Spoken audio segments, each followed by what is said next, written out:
شهر رمضان الذي أنزل فيه القرآن هدى للناس وبينات من الهدى والفرقان. اعوذ باللہ من الشیطان الرجیم. بسم اللہ الرحمن الرحیم. رب اشرح لی صدری ویسر لی امری واحلل عقدۃ من لسانی یفقہوا قولی. السلام علیکم ورحمۃ اللہ وبرکاتہ. اللہ رب العزت ہم سب کو صحت و ایمان اور تقوی کی بہترین حالت میں رکھے. آمین ثم آمین. اللہ تعالیٰ کی توفیق سے 7ویں پارے کا آغاز کرتے ہیں. سورہ المائدہ ہے اور رکوع نمبر 1 ہے. آیت نمبر 83 سے آغاز کرتے ہیں. اور جب رسول اللہ صلی اللہ علیہ وآلہ وسلم کی طرف نازل کیا گیا قرآن سنتے ہیں تو آپ دیکھتے ہیں کہ ان کی آنکھیں آنسوؤں سے بہہ رہی ہوتی ہیں، اس وجہ سے کہ انہوں نے حق کو پہچان لیا ہے. وہ کہتے ہیں کہ اے ہمارے رب، ہم ایمان لے آئے ہیں، چنانچہ ہمارا نام گواہی دینے والوں کے ساتھ لکھ لے. یہ بات ہو رہی ہے نجاشی کی. تذکرہ ہے ایک ایسے انسان کا جو کہ مسلمان نہیں تھے اس وقت میں. وہ ایک جو تھے عیسائی تھے. اس کے باوجود قرآن پاک ایک ایسا کلام ہے کہ جس نے ان کے دل پر اثر ڈالا اور انہوں نے اسلام کو قبول کیا. نہ صرف بلکہ اس کلام کو سنتے ہوئے ان کی آنکھوں سے آنسو بہے، ان کے رونگٹے کھڑے ہو گئے. یہاں ایک لمحے کے لیے رک کر اس بات کا جائزہ لینے کی ضرورت ہے کہ کیا کلام اللہ کو سنتے ہوئے ہمارے آنسو بہتے ہیں؟ کیا اس کتاب کی ایک ایک بات اور ایک ایک آیت ہمارے دل پر اتنا ہی گہرا اثر ڈالتی ہے جیسا کہ نجاشی کے دل کو جو تھا اس کلام نے اثر ڈالا؟ تو ضرور اس بارے میں سوچتے رہیے، کیونکہ یہ کلام تو وہ ہے جو دلوں کے لیے شفا ہے، جو مومنوں کے لیے ہدایت ہے، جو پرہیزگاروں کے لیے ہدایت ہے. تو اپنے ایمان کا، اپنے تقوی کا اور اپنا اللہ تعالیٰ سے جو کنیکشن ہے اس کا جائزہ لیتے رہیے تاکہ ہمارے اعمال میں بہتری آئے. آیت نمبر 84 کو دیکھتے ہیں. اور ہمیں کیا ہے کہ اللہ تعالیٰ پر اور اس حق پر ہم ایمان نہ لائیں جو ہمارے پاس آیا ہے، جبکہ ہم یہ حرص رکھتے ہیں کہ ہمارا رب ہمیں نیک لوگوں کی جماعت میں شامل کر لے گا. سو اللہ تعالیٰ انہیں اس بات کے بدلے میں جنتیں دے گا جس کے نیچے نہریں بہتی ہیں، ان میں وہ ہمیشہ رہیں گے، اور یہ نیک عمل کرنے والوں کی جزا ہے. جن لوگوں نے کفر کیا اور ہماری آیات کو جھٹلایا وہی لوگ دوزخی ہیں. اگر ہم رکوع نمبر 1 کے موضوع کی طرف آئیں تو اس کا موضوع ہے حق شناسی، یعنی کہ قرآن پاک ایک حق کتاب ہے، اللہ تعالیٰ کا کلام، اس کو پہچاننا. یہ کلام ایسا ہے کہ انسان کے دل پر اثر ڈالتا ہے، لیکن شرط یہ ہے کہ اس کو دل کی اخلاص کے ساتھ سننا ہے انشاءاللہ. اگر ہم اس رکوع کے حوالے سے مقصد زندگی کی طرف آئیں تو نیک لوگوں کی جماعت میں شامل ہو کر اللہ کا گواہ بننا ہے، جیسے نجاشی بنا. نیک لوگوں کی جماعت میں شامل ہو کر اللہ تعالیٰ کی کلام کا، اللہ تعالیٰ کا گواہ بننا. اللہ تعالیٰ ہمیں بھی ان لوگوں میں شامل فرما لے جو اس کتاب کہ حق کو پہچاننے والے ہیں. اللہ تعالیٰ ہمیں نیکوکاروں کی جماعت میں شامل فرما لے. اللہ رب العزت ہمیں جنتی لوگوں میں شامل فرما لے. آمین ثم آمین. رکوع نمبر 1 کے حوالے سے اگر کامیاب لوگوں کا رویہ دیکھیں تو وہ لوگ ہیں جو اللہ تعالیٰ کے کلام کو سنتے ہیں، اس کو اگنور نہیں کرتے، اور سننے کے بعد اس کلام کو اتنے دل سے سنتے ہیں کہ یہ کلام ان کے دلوں پر اثر ڈالتا ہے، اور اس اثر ڈالنے کے بعد وہ حق کو پہچاننے والے ہوتے ہیں، پھر اللہ کے گواہ بننے والے ہوتے ہیں. تو کامیاب لوگ وہ ہوتے ہیں جو خود ایفرٹ کرتے ہیں نیکوکاروں کی جماعت میں آنے کے لیے، اور پھر اللہ تعالیٰ ان کو نیکوکاروں کی جماعت میں شامل فرما لیتے ہیں. اور ناکام لوگوں کے حوالے سے اگر دیکھیں تو جو لوگ کفر کرتے ہیں اور اللہ تعالیٰ کی آیات کو جھٹلاتے ہیں، ایسے لوگ ناکام ہیں. رکوع نمبر 1 کے حوالے سے ہم دیکھتے ہیں کہ ہم نے کرنا کیا ہے اپنی زندگی میں. تو انشاءاللہ تعالیٰ ہم نے حق شناسوں کی صفات اپنے اندر پیدا کرنی ہے. ہم نے حق کو پہچاننے کے لیے کوشش کرنی ہے، اس کے لیے علم حاصل کرنا ہے، اس کے لیے اللہ تعالیٰ سے تعلق کو مضبوط کرنا ہے، اور ان سب باتوں سے سب سے اوپر یہ بات ہے کہ اللہ تعالیٰ کے کلام کو سیکھنا ہے، سمجھنا ہے اور اس پر عمل کرنا ہے انشاءاللہ تعالیٰ۔ اللہ رب العزت ہمیں حق شناس لوگوں میں شامل فرما لے، آمین۔ رکوع نمبر 2 کو دیکھتے ہیں، آیت نمبر 87 ہے۔ اے ایمان والو، ان پاک چیزوں کو حرام نہ بناؤ جو اللہ تعالیٰ نے تمہارے لیے حلال کی ہیں، اور نہ ہی حد سے بڑھو، یقیناً اللہ تعالیٰ حد سے بڑھنے والوں کو پسند نہیں کرتا۔ آیت نمبر 88 ہے، اور اللہ تعالیٰ نے تمہیں جو حلال پاکیزہ چیزیں دی ہیں ان میں سے کھاؤ، اور اللہ تعالیٰ سے ڈر جاؤ جس پر تم ایمان لانے والے ہو۔ اللہ تعالیٰ تمہاری بے معنی قسموں پر تمہاری گرفت نہیں کرے گا، لیکن وہ ان قسموں پر تمہاری گرفت کرے گا جنہیں تم نے پختہ کیا ہوگا، چنانچہ اس کا کفارہ 10 مساکین کو اوسط درجے کا کھانا کھلانا ہے جو تم اپنے اہل و عیال کو کھلاتے ہو، یا انہیں کپڑے پہنانا ہے، یا ایک غلام آزاد کرنا ہے، چنانچہ جو یہ نہ پائے تو 3 دن کے روزے رکھنا ہے۔ یہ تمہاری قسموں کا کفارہ ہے جب تم قسم کھا بیٹھو، اور اپنی قسموں کی حفاظت کرو۔ اس طرح اللہ تعالیٰ اپنے احکامات تمہارے لیے بیان کرتا ہے تاکہ تم شکر ادا کرو۔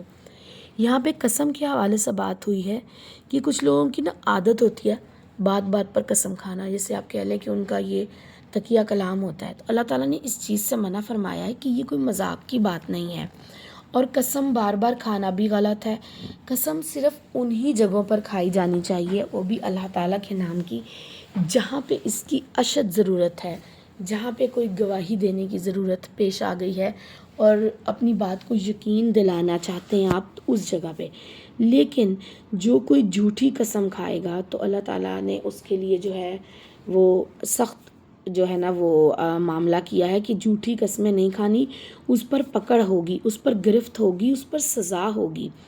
لیکن اگر کوئی جو ہے وہ اس دنیا میں کفارہ دینا چاہتا ہے، اسے اپنی غلطی کا احساس ہو گیا ہے کہ میں نے یہ غلط کیا تھا، تو اللہ تعالیٰ جو ہے وہ غفور الرحیم ہے، اور انہوں نے ہمیں جو ہے وہ قسم کے کفارے کے لیے 3 کرائٹیریاز بتائے ہیں کہ اگر کوئی انسان توبہ کرتا ہے، پہلے تو سب سے بڑی بات ہے کہ اپنی غلطی کو تسلیم کرے کہ میں نے غلط کیا، یا میں نے جھوٹی قسم کھائی، یا مجھے یہ کام اس وقت پہ نہیں کرنا چاہیے تھا۔ اس کے بعد وہ اللہ تعالیٰ سے توبہ کرے کہ میں نیکسٹ ٹائم کبھی ایسے نہیں کروں گا، اور اس چیز کو اپنا جو ہے وہ ایک ہیبٹ نہیں بناؤں گا۔ دین اس کے بعد وہ اگر اس چیز سے نکلنا چاہتا ہے تو کفارہ ہے۔ اس میں کیا پہلی بات ہے کہ 10 مساکین کو اوسط درجے کا کھانا کھلانا ہے، جو کہ ہم گھر میں عام طور پر استعمال کرتے ہیں، اس طرح کا کھانا۔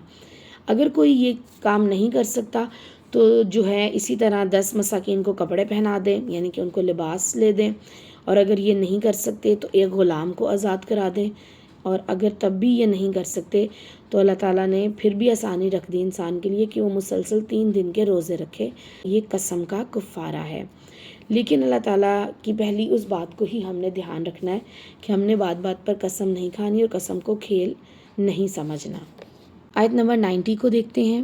اے ایمان والو، بات یہی ہے کہ شراب اور جوا اور آستانے اور قسمت آزما تیر سب گندے شیطانی کام ہیں، چنانچہ تم ان سے اجتناب کرو تاکہ تم کامیاب ہو جاؤ۔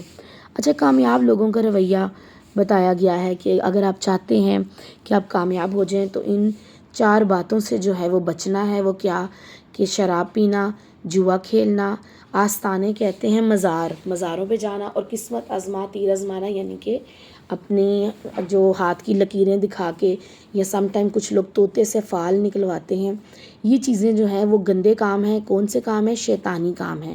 اللہ کے نبی صلی اللہ علیہ وآلہ وسلم نے فرمایا ہے کہ ہر نشہ آور چیز جو ہے نا وہ حرام ہے، اور شراب بھی اس میں آتی ہے، یا جو چیز نشے کے لیے استعمال ہوتی ہے، وہ تمام کی تمام اشیاء جو ہیں وہ مسلمان پہ حرام ہے۔ آیت نمبر 91 کو دیکھتے ہیں۔ شیطان یہی ارادہ رکھتا ہے کہ شراب اور جوئے کے ذریعے تمہارے درمیان دشمنی اور بغض ڈال دے، تمہیں اللہ تعالیٰ کی یاد اور نماز سے روک دے، سو کیا تم شیطانی کام سے باز آنے والے ہو؟ اب ہم نے دیکھا کہ یہ کام سارے شیطان کے ہیں، جو انسان کو شراب اور جوئے کی طرف لگاتا ہے، اور پھر اس سے اس کام میں اتنا انوالو کر لیتا ہے کہ انسان جو ہے وہ اللہ تعالیٰ کی یاد اور نماز کو بھول جاتا ہے۔ اور ویسے بھی نشے کی حالت میں انسان کیا نماز پڑھے گا، کیا اللہ تعالیٰ کو یاد کرے گا؟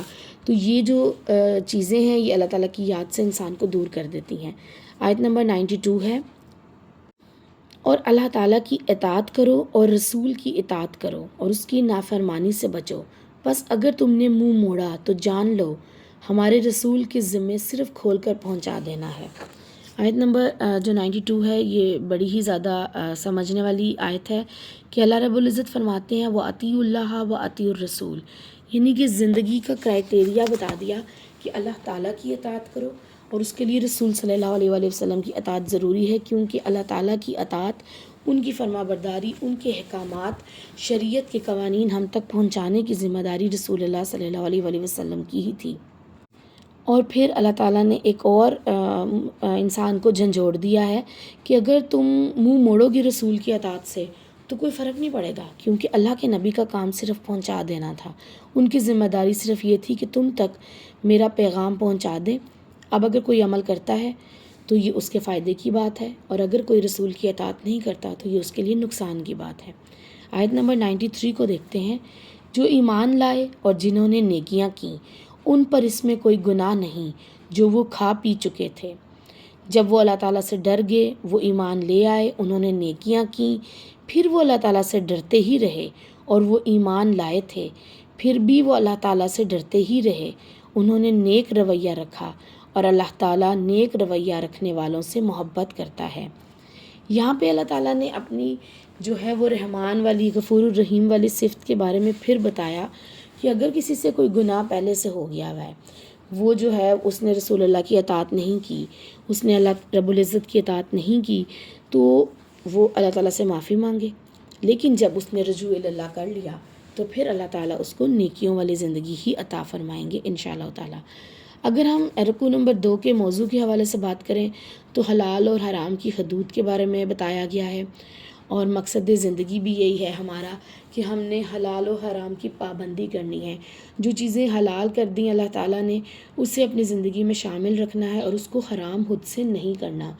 اسی طرح جو چیزیں اللہ رب العزت نے حرام کر دی ہیں انہیں کبھی بھی خود پر حلال نہیں کرنا۔ ہم کامیاب لوگوں کی بات کریں تو ایسے لوگ ہوتے ہیں جو حد سے تجاوز نہیں کرتے، جو مساکین کو کھانا کھلاتے ہیں، جو قسموں کی حفاظت کرتے ہیں، جو جھوٹی قسمیں نہیں کھاتے۔ کامیاب ہیں وہ لوگ جو اللہ تعالیٰ کا شکر ادا کرتے ہیں، اللہ اور اس کے رسول کی اطاعت کرتے ہیں۔ کامیاب ہیں وہ لوگ جو ایمان لانے کے بعد نیک عمل کرتے ہیں، حرام سے بچتے ہیں اور تقوی والی زندگی اختیار کرتے ہیں۔ رکوع نمبر 2 کے حوالے سے اگر ہم ناکام لوگوں کے رویے کی بات کریں تو یہ وہ لوگ ہیں جو حد سے زیادہ بڑھ جاتے ہیں، جو نافرمانی کرنے والے ہیں، جو اپنے دل میں بغض، عداوت اور کینہ رکھتے ہیں، جو اللہ تعالیٰ کی یاد سے خود بھی رکتے ہیں اور دوسروں کو بھی روکتے ہیں۔ یہ نماز ادا نہیں کرتے اور اللہ کے رسول کی اطاعت سے منہ موڑ لیتے ہیں۔ اللہ رب العزت سے دعا ہے کہ ہمیں ان لوگوں میں شامل فرما لیں جو اللہ اور اس کے رسول کی اطاعت کرتے ہیں۔ رکوع نمبر 3 کو دیکھتے ہیں، آیت نمبر 94 ہے، اے ایمان والو، اللہ تعالیٰ تمہیں شکار میں کسی چیز سے ضرور آزمائے گا کہ تمہارے ہاتھ اور تمہارے نیزے اس تک پہنچتے ہوں گے، تاکہ اللہ تعالیٰ کو معلوم ہو کہ اس سے بن دیکھے کون ڈرتا ہے، سو اس کے بعد جس نے زیادتی کی اس کے لیے دردناک عذاب ہے۔ اللہ تعالیٰ مخاطب ہیں ایمان والوں سے، مومنوں سے، اور ان کو بتا رہے ہیں کہ میں تمہیں ضرور آزماؤں گا شکار کے ذریعے، تاکہ مجھے پتہ چل سکے کہ کون فرما بردار ہے اور کون نافرمان ہے۔ آیت نمبر 95 ہے، اے ایمان والو، جب تم حالت احرام میں ہو تو شکار نہ مارو، اور تم میں سے جو بھی جان بوجھ کر اسے مارے گا تو اس کا بدلہ وہی جانور ہے جیسا اس نے مارا ہے، اس کا فیصلہ تم میں سے 2 عادل آدمی کریں گے۔ یہ کعبہ پہنچنے والا نذرانہ ہے، یا کفارے میں مساکینوں کا کھانا ہے، یا اس کے برابر روزے ہیں، تاکہ وہ اپنے غلط کام کا مزہ چکھیں۔ جو کچھ گزر چکا اللہ تعالیٰ نے اسے معاف کر دیا، اور جس نے دوبارہ یہی کیا تو اللہ تعالیٰ اس سے انتقام لے گا۔ اللہ تعالیٰ بڑے غلبے والا، بڑا انتقام لینے والا ہے۔ دیکھیں ویسے تو شکار کرنا جائز ہے، حلال ہے حلال جانور کا، لیکن احرام کی حالت میں اللہ رب العزت نے پابندی لگا کر انسان کو آزمایا ہے کہ وہ میری بات کو سنتا ہے، مانتا ہے یا نہیں، وہ میرے حلال کردہ کو بھی جب میرا آرڈر ہوگا تو وہ اس سے رکے گا یا نہیں۔ یہ آیت ہمیں بس یہی بات بتا رہی ہے کہ اللہ تعالیٰ کی اطاعت کرنی ہے، جہاں سے اللہ نے روکا، جس وقت جس چیز سے روکا، چاہے وہ حلال بھی ہے، لیکن شریعت کا جب قانون آ گیا احرام کی حالت میں جو پابندیاں ہیں تو اس پر ہم نے عمل درآمد کرنا ہے انشاءاللہ تعالیٰ، کیونکہ اللہ تعالیٰ صرف یہی جاننا چاہتے ہیں کہ ہم میں سے کون فرما بردار ہے اور کون نافرمان ہے۔ آیت نمبر 96 کو دیکھتے ہیں۔ تمہارے لیے سمندر کا جانور اور اس کا کھانا حلال کر دیا گیا ہے، جو تمہارے لیے اور قافلوں کے لیے زاد راہ ہے، اور جب تم حالت احرام میں ہو تم پر خشکی کا شکار حرام کر دیا گیا۔ اللہ تعالیٰ سے ڈر جاؤ جس کی حضور تم سب کو اکٹھا کیا جائے گا۔ اللہ تعالیٰ نے حرمت والے گھر کعبہ کو لوگوں کی قیام کا ذریعہ بنایا ہے، اور جو حرمت والے مہینوں کو بھی، اور قربانی کے جانوروں کو بھی، اور پٹے ڈالے گئے جانوروں کو بھی۔ اس کی وجہ یہ ہے کہ تم جان رکھو کہ یقیناً اللہ تعالیٰ جانتا ہے جو بھی آسمانوں میں ہے اور جو بھی زمین میں ہے۔ بلا شبہ اللہ تعالیٰ ہر چیز کا خوب علم رکھنے والا ہے۔ یہاں پہ جو ہے احرام کی حرمتوں کے حوالے سے بات ہو رہی تھی، تو آگے جو ہے کچھ اور پابندیوں کے حوالے سے اللہ رب العزت نے ہمیں آگاہ کیا ہے کہ جب جو حرمت والے مہینے ہیں ان کا احترام لازم ہے۔ وہ 4 مہینے ہیں، رجب ہے، ذی القعدہ ہے، ذی الحجہ اور محرم کا مہینہ ہے۔ کفار مکہ کیا کرتے تھے، اگر ان سے ان مہینے میں غلطیاں ہو جاتی تھی، کیونکہ اللہ رب العزت نے یہ مہینے امن والے بتائے ہیں، ان میں جنگ و جدل کرنا حرام ہے، شکار کرنے سے بھی منع کیا، اور جو ہے جو کافر تھے وہ کیا کرتے تھے کہ آلٹرنیٹ منتھس جو ہیں وہ ڈھونڈ لیتے تھے۔ وہ اگر اس مہینے میں ان سے کچھ غلطی ہو جاتی تھی تو وہ کسی اور مہینے کو جو ہے نا اس کی پابندی میں لے آتے تھے، تو ایسا ہرگز نہیں ہے۔ اللہ تعالیٰ نے جو 4 منتھ ہمیں بتا دیے ہیں، رجب، ذی القعدہ، ذی الحجہ اور محرم، وہی حرمت والے مہینے ہیں اور وہی حرمت والے مہینے رہیں گے، اور ہم خود سے چینجنگز نہیں کر سکتے۔ آیت نمبر 98 ہے، جان رکھو کہ اللہ تعالیٰ یقیناً سخت سزا دینے والا ہے، اور بلا شبہ اللہ تعالیٰ بڑا بخشنے والا، بڑا رحم کرنے والا ہے۔ اللہ رب العزت جو ہے وہ فرماتے ہیں کہ میری رحمت میرے غضب پر بھاری ہے، تو اللہ کی رحمت ہمیشہ زیادہ ہے، اور اللہ تعالیٰ سے دعا کرتے ہیں کہ اللہ تعالیٰ ہمیں اپنی رحمت کے سائے میں رکھے اس دن جس دن کوئی اور سایہ نہیں ہوگا، آمین۔ آیت نمبر 99 اور 100 کو دیکھتے ہیں۔ رسول پر پہنچا دینے کے سوا کوئی ذمہ داری نہیں، اللہ تعالیٰ جانتا ہے جو بھی تم ظاہر کرتے ہو اور جو بھی تم چھپاتے ہو۔ آپ کہہ دیجئے ناپاک اور پاک برابر نہیں، اور اگرچہ ناپاک کی کثرت تمہیں اچھی لگے، چنانچہ اللہ تعالیٰ سے ڈر جاؤ اے عقل والو، تاکہ تم کامیاب ہو جاؤ۔ کامیاب کون ہے؟ جو اللہ تعالیٰ سے ڈر جاتے ہیں۔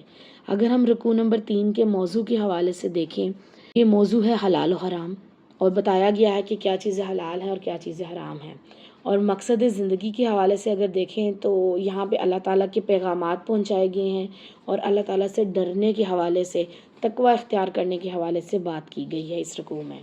رکوع نمبر 3 کے حوالے سے اگر ہم کامیاب لوگوں کا رویہ دیکھیں تو وہ اللہ تعالیٰ سے ڈرنے والے ہیں، حلال و حرام کے درمیان جو ہے وہ فرق رکھنے والے ہیں، اس کو سمجھنے والے ہیں اور اس پر عمل کرنے والے ہیں۔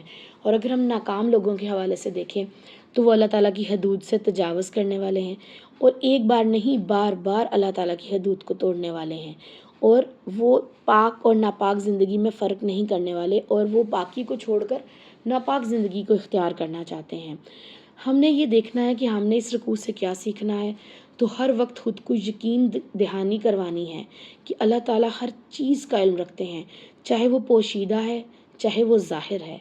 اسی لیے اللہ تعالیٰ کی جو ہے نا وہ سزا دینے والی صفت کو سامنے رکھتے ہوئے اچھے کاموں کی طرف جانا ہے، حلال کاموں کی طرف جانا ہے، اس سے اس کی رحمت کی امید باندھنی ہے، اور نیکیوں اور پاکیزہ زندگی گزارنی ہے، حلال طریقوں سے زندگی گزارنا ہے انشاءاللہ تعالیٰ۔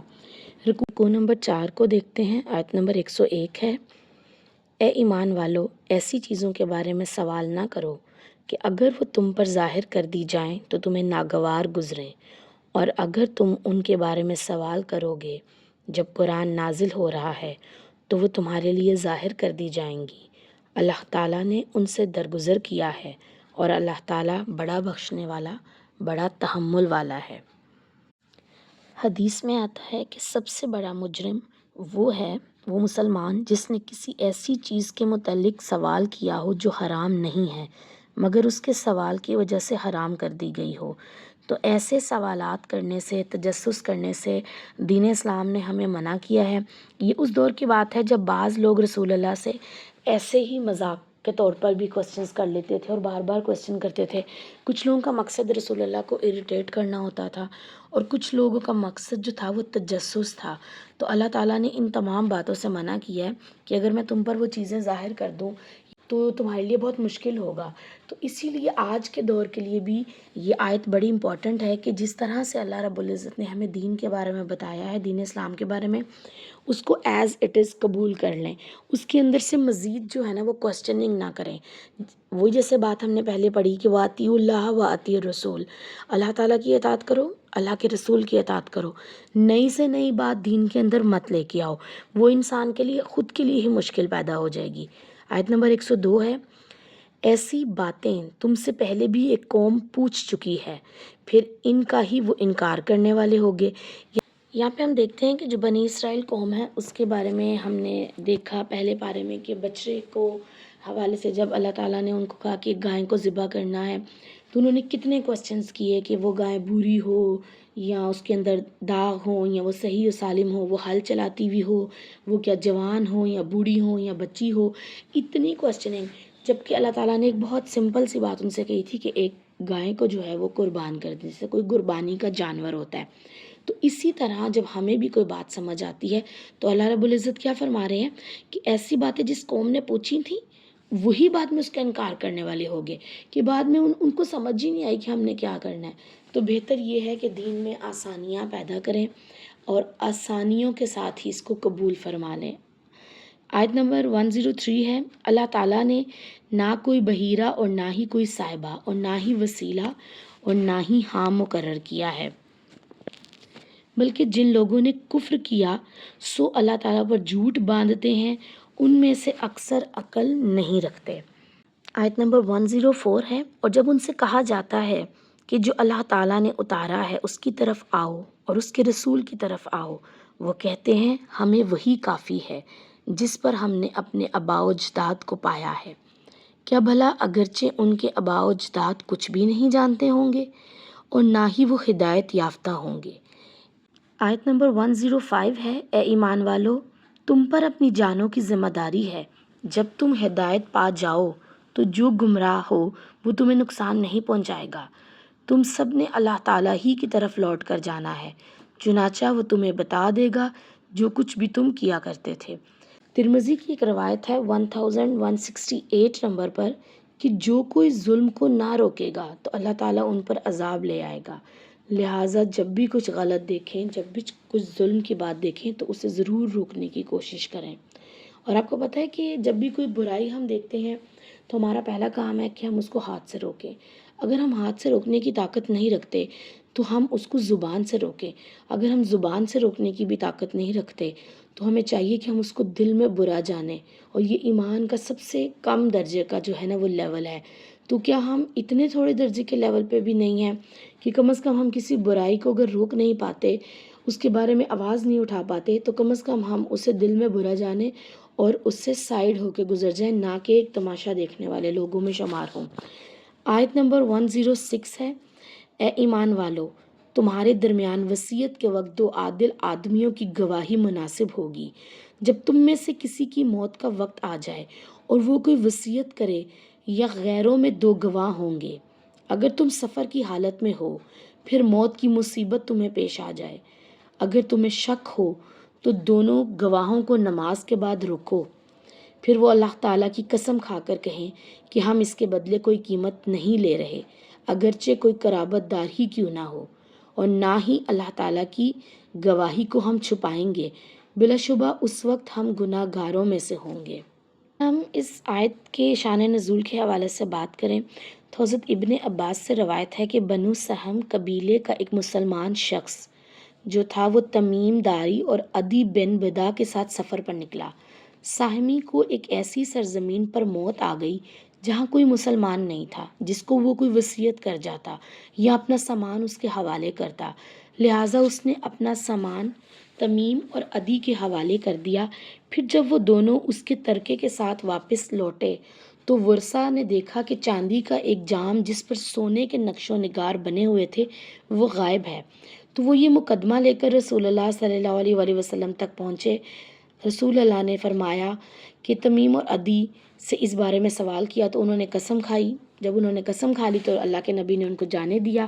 بعد میں وہ جام مکہ سے ملا، ان لوگوں نے جن لوگوں نے اس کو خریدا تھا انہوں نے کہا کہ ہم نے جو ہے اس کو تمیم اور عدی سے خریدا ہے۔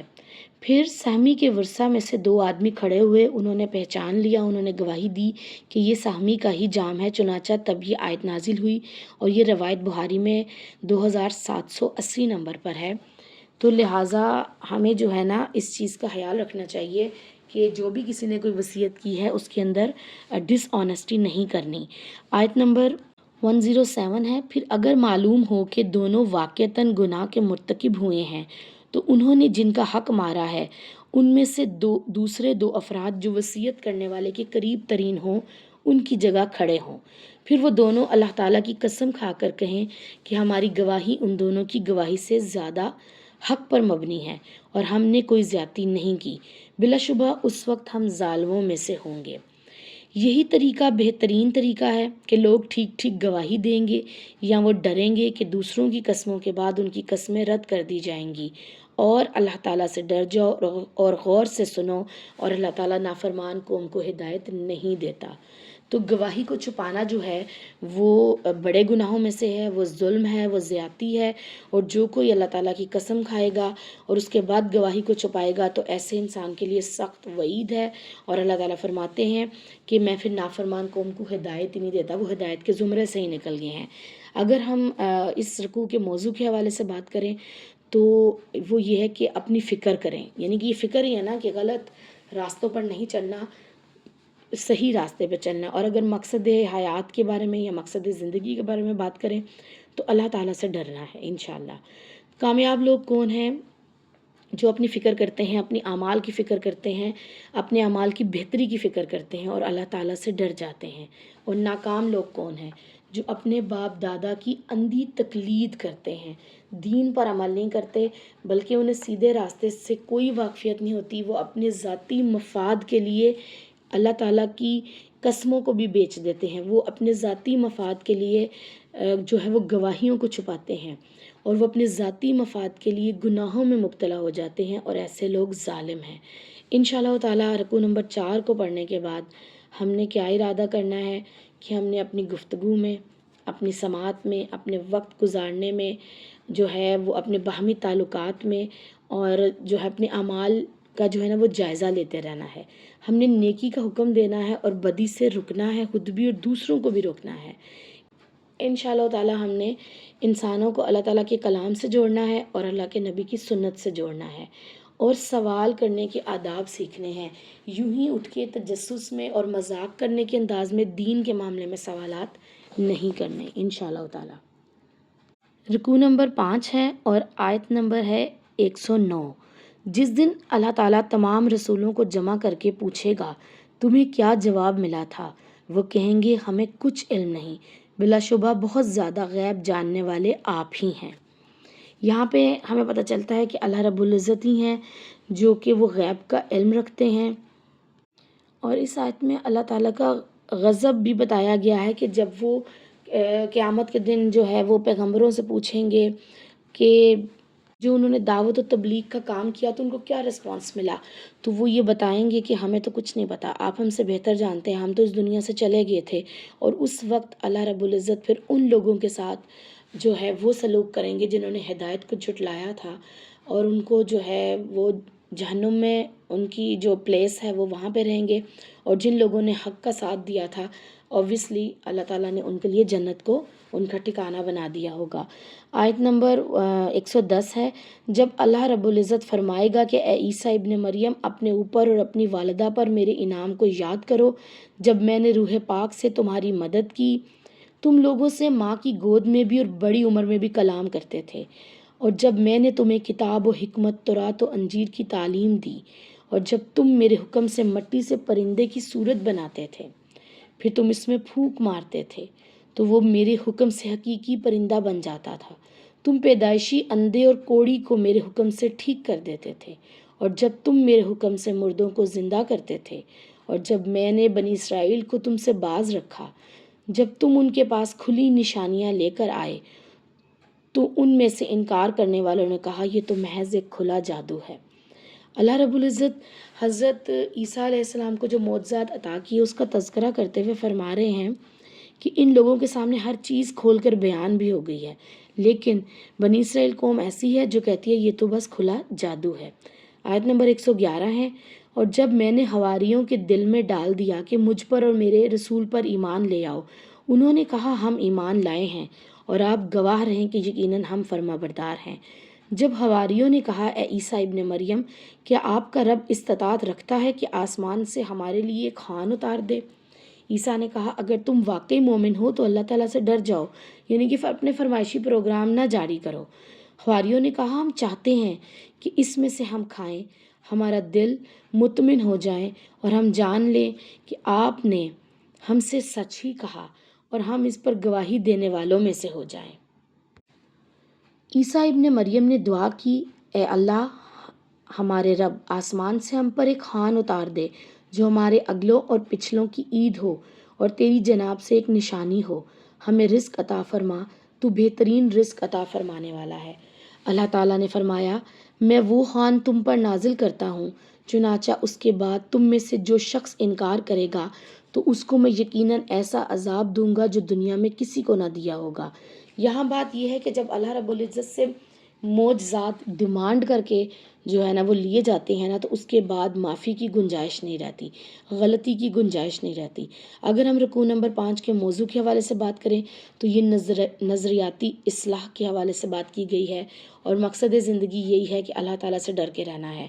رکوع کے حوالے سے اگر کامیاب لوگوں کے رویے دیکھیں تو اللہ اور اس کے رسول پر ایمان لانا ہے، اللہ سے ڈر کے رہنا ہے، اور اپنے اوپر اللہ تعالیٰ کے انعامات کو ہمیشہ یاد رکھنا ہے۔ بنی اسرائیل قوم جیسے انعامات کو بھول گئی اس طرح سے ہم نے نہیں بھولنا۔ ناکام لوگ کون ہیں؟ جو کفر کا رویہ اختیار کرتے ہیں، اور انشاءاللہ تعالیٰ ہم نے کیا کرنا ہے؟ حق کی طرف بڑھنے کے لیے نفسیاتی رکاوٹیں جو آتی ہیں ان کا شکار نہیں ہونا، بلکہ اللہ کے کلام کو سمجھنا ہے اور اس پر عمل کرنا ہے۔ رکوع نمبر 6 کو دیکھتے ہیں، اور یہ سورہ المائدہ کا آخری رکوع ہے، آیت نمبر 116 ہے۔ جب اللہ تعالیٰ فرمائے گا اے عیسیٰ ابن مریم، کیا تم نے لوگوں سے کہا تھا کہ مجھے اور میری ماں کو اللہ کے علاوہ معبود بناؤ؟ وہ کہے گا پاک ہے تیری ذات، میرا یہ کام نہ تھا کہ وہ بات کہتا جس کا مجھے کوئی حق نہ تھا۔ اگر میں نے کہا ہوتا تو ضرور تیرے علم میں ہوتا، تو جانتا ہے جو میرے دل میں ہے، اور میں وہ نہیں جانتا جو تیرے نفس میں ہے، بلا شبہ تو ہی پوشیدہ باتوں کو خوب جاننے والا ہے۔ آیت نمبر 117 ہے، میں نے ان سے اس کے سوا کوئی بات نہیں کہی جس کا آپ نے مجھے حکم دیا کہ اللہ تعالیٰ کی عبادت کرو جو میرا بھی رب ہے اور تمہارا بھی رب ہے، اور میں ان پر گواہ تھا جب تک میں ان میں موجود تھا، سو جب تو نے مجھے اٹھا لیا تو ان پر تو ہی نگران تھا اور تو ہر چیز پر گواہ ہے۔ آیت نمبر 118 ہے، اور اگر تو ان کو سزا دے تو یقیناً وہ تیرے ہی بندے ہیں، اور اگر تو انہیں معاف کر دے گا تو یقیناً تو زبردست ہے، حکمت والا ہے۔ اللہ تعالیٰ فرمائے گا یہ وہ دن ہے جس میں سچوں کو ان کی سچائی فائدہ دے گی، ان کے لیے باغات ہیں جن کے نیچے نہریں بہہ رہی ہیں، ان میں وہ ہمیشہ ہمیشہ رہیں گے۔ اللہ تعالیٰ ان سے راضی ہوا اور وہ اللہ تعالیٰ سے راضی ہوئے، یہی بڑی کامیابی ہے۔ کامیابی کا کرائٹیریا کیا ہے؟ جو اللہ سے راضی اور جس سے اللہ راضی۔ لاسٹ آیت ہے، آیت نمبر 120 ہے سورہ المائدہ کی۔ اللہ تعالیٰ ہی کے لیے بادشاہت ہے آسمانوں کی اور زمین کی اور جو کچھ ان کے درمیان ہے، اور وہی ہر چیز پر بڑا قدرت رکھنے والا ہے۔ رکوع نمبر 6 کا موضوع اگر دیکھیں تو توحید کی گواہی دینا ہے، اور مقصد زندگی کیا ہے؟ اللہ تعالیٰ کی بندگی کرنا ہے، اور نیک لوگوں اور کامیاب لوگوں کے رویے کیا ہیں کہ وہ اللہ تعالیٰ کی بندگی کرتے ہیں، ان کی عبادت کرتے ہیں، ان کی اطاعت کرتے ہیں، اللہ تعالیٰ کا جو ہے وہ سچائی پہ گواہ بنے رہتے ہیں اور سچائی کی روش اختیار کرتے ہیں۔ ناکام لوگوں کے رویے کیا ہیں کہ وہ ناحق باتیں کرتے ہیں اور باطل باتوں کے ساتھ اپنی زندگی گزارتے ہیں۔ ہم نے کیا کرنا ہے اس رکوع کے حوالے سے؟ انشاءاللہ تعالیٰ سچائی کے ساتھ زندگی گزارنی ہے، حق کو حق کہنا ہے، حق کی گواہی دینے والا بننا ہے اور باطل کو باطل کہنا ہے۔ اللہ رب العزت سے دعا کرتے ہیں کہ اللہ تعالیٰ ہمیں سورہ المائدہ کے اندر جو بھی احکام شریعت بتائے گئے ہیں ان پر عمل کرنے کی، ان کو سمجھنے کی توفیق عطا فرما دے۔ اللہ کے پاک نام سے سورہ الانعام کا آغاز کرتے ہیں۔ یہ سورت مکی ہے، اس میں 165 آیات اور 20 رکوعات ہیں، اور الحمدللہ اس سورت کی ابتدا بھی الحمدللہ سے ہی کی گئی ہے۔ اللہ کے نام سے جو وسیع رحمت والا، بہت رحم کرنے والا ہے۔ تعریف تمام کی تمام اللہ تعالیٰ ہی کے لیے ہے، جس نے آسمانوں اور زمین کو پیدا کیا اور تاریکیوں اور روشنی کو بنایا۔ پھر بھی جن لوگوں نے انکار کیا وہ دوسروں کو اپنے رب کے برابر ٹھہراتے ہیں۔ وہی ہے جس نے تمہیں مٹی سے پیدا کیا، پھر ایک وقت مقرر کر دیا اور ایک مقررہ مدت اسی کے پاس ہے، پھر بھی تم شک کرتے ہو۔